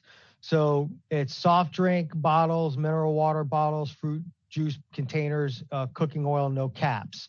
Milk jugs, cleaning agent jugs, bleach, shampoo, washing, shower gels, and stuff like that with no caps. Those are number 1 and number 2 plastics. Right. And then lastly, I want to see if John Norris is on the line. John, are you on the line? Can you hear us? There he is. Yes, here I am. So I would like to officially introduce the commission to John Norris. John is selected as our new Public Works Director. John has held several leadership positions throughout his career in public service.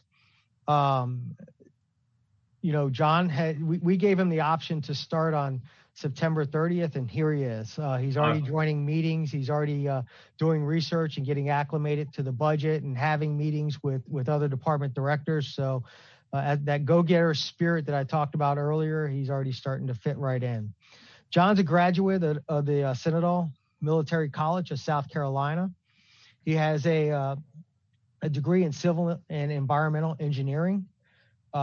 He has served in many different public works roles, and he can tell us a little bit more about that if he'd like. He's married, has 2 daughters, 6 and 10, and a daughter that is a freshman, a third daughter that's a freshman going into college this year. So I know he's having fun with that.